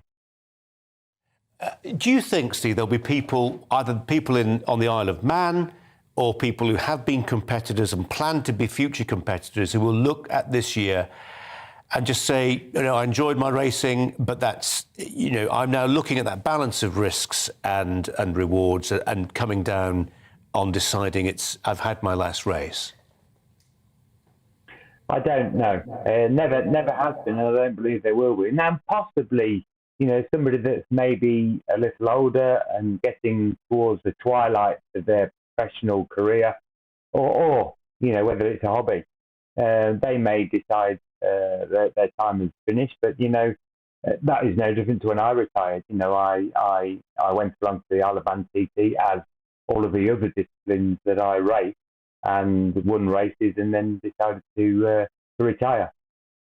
And just as somebody who's taken on the course and beaten it, as it were, was it the greatest thrill of your life? I mean, is it something you wouldn't have done without?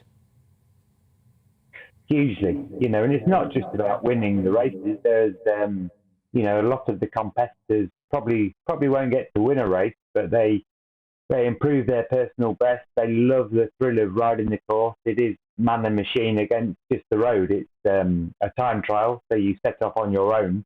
It's not a mass start where you're fighting 30 or 40 other riders.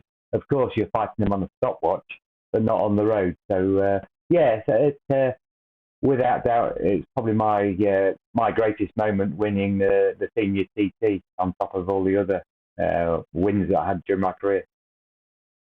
Appreciate you taking the time to talk to us again this week. Really appreciate it. Steve Plater, thanks very much indeed. Ella Whelan's alongside me to reflect on some of the...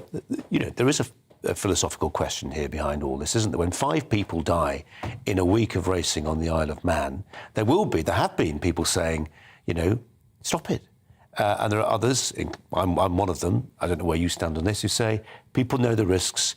If they want to put their lives in jeopardy in pursuit of a thrill, that's their choice. The state can back off. And this is a very extreme example of it, because you usually don't have that many fatalities. But we've had conversations about this in relation to boxing, in relation to doing headers in football. There is, you're right to raise the philosophical part of this, because there is something about human nature. A figure like Icarus, say for example, that we have a drive to constantly push the boundaries, which should be celebrated, because that's what so much of human ingenuity is down to. And you don't reach those highs and you can't enjoy those thrills without pushing the boundaries. And safety is extremely important, we know, in many areas of life. But there are certain aspects and certain realms in which I think safety has to take a backseat in order to, enjoy the thrills of life, but also push forward. Because, particularly in the realm of sport, whether it's racing or anything else, if you play it safe, that's not good entertainment, and it doesn't make for good sport. So if you know all the risks, I wouldn't do it, but I'd say go for it. No, but we come back, don't we, to that word toleration. I might not like it. I would never dream of doing it. I will tolerate your right to do it. That's what sometimes democracy looks like. Ella, for now, thanks very much indeed. Michelle Dewberry's coming up next and has a flavour of tonight's programme. Michelle? By saying toleration. What a word. I like that word, Colin. I might make that my word of the day today. One of the things, though, many people are not tolerating, I have to say, I don't know if you've ever heard of this, or even if you would even send your kids to such a thing, but drag queen story hour. I find it such a bizarre concept, but nonetheless, it is a concept, and people are sending their kids there to have their stories read by drag queens. Why? I don't know. Anyway, we'll be discussing that, looking into that. Also, of course, Rwanda. There was a legal challenge as to whether or not that plane could depart tomorrow. That was, obviously, people appealed against it. That's been overturned, so apparently it will indeed depart tomorrow. We'll be looking at that, of course. The calls that it's all racist are rumbling on. And speaking of racism, there was a module intended to teach the Home Office staff. There's 6,000 of them, Colin. Apparently, it came off the back of the Windrush situation, which we'll all be familiar with. And it was all about teaching the Home Office staff about our history, British history, the Empire, etc. Anyway, it's been delayed over a year now because apparently civil service is saying that it paints too much of a bad picture about the British history. What's going on? We'll look at that in just a couple of minutes. Lovely. Michelle, thanks very much indeed. Michelle Dewberry's coming up top of the next hour. Our thanks to Ella Whelan tonight. Much more news coming up. Do stay with GB News. Welcome to your latest weather update from the Met Office. My name's Alex Deakin. Hot and sunny weather for many of us through the rest of this week, with temperatures steadily ticking up. probably peaking on Friday. It's not going to be hot and sunny everywhere, however. Like today, there'll be some showery rain at times across northern and western parts of Scotland. A few showers in southern Scotland during this evening, tending to fade away. For many, it's going to be dry. The cloud will tend to melt away as well. So we'll have clear skies and actually quite a cool night across England and Wales. Temperatures down into single figures. But temperatures, as I say, will be building both by day and by night as we go through the rest of this week. The details for Tuesday, well, dry and sunny for many.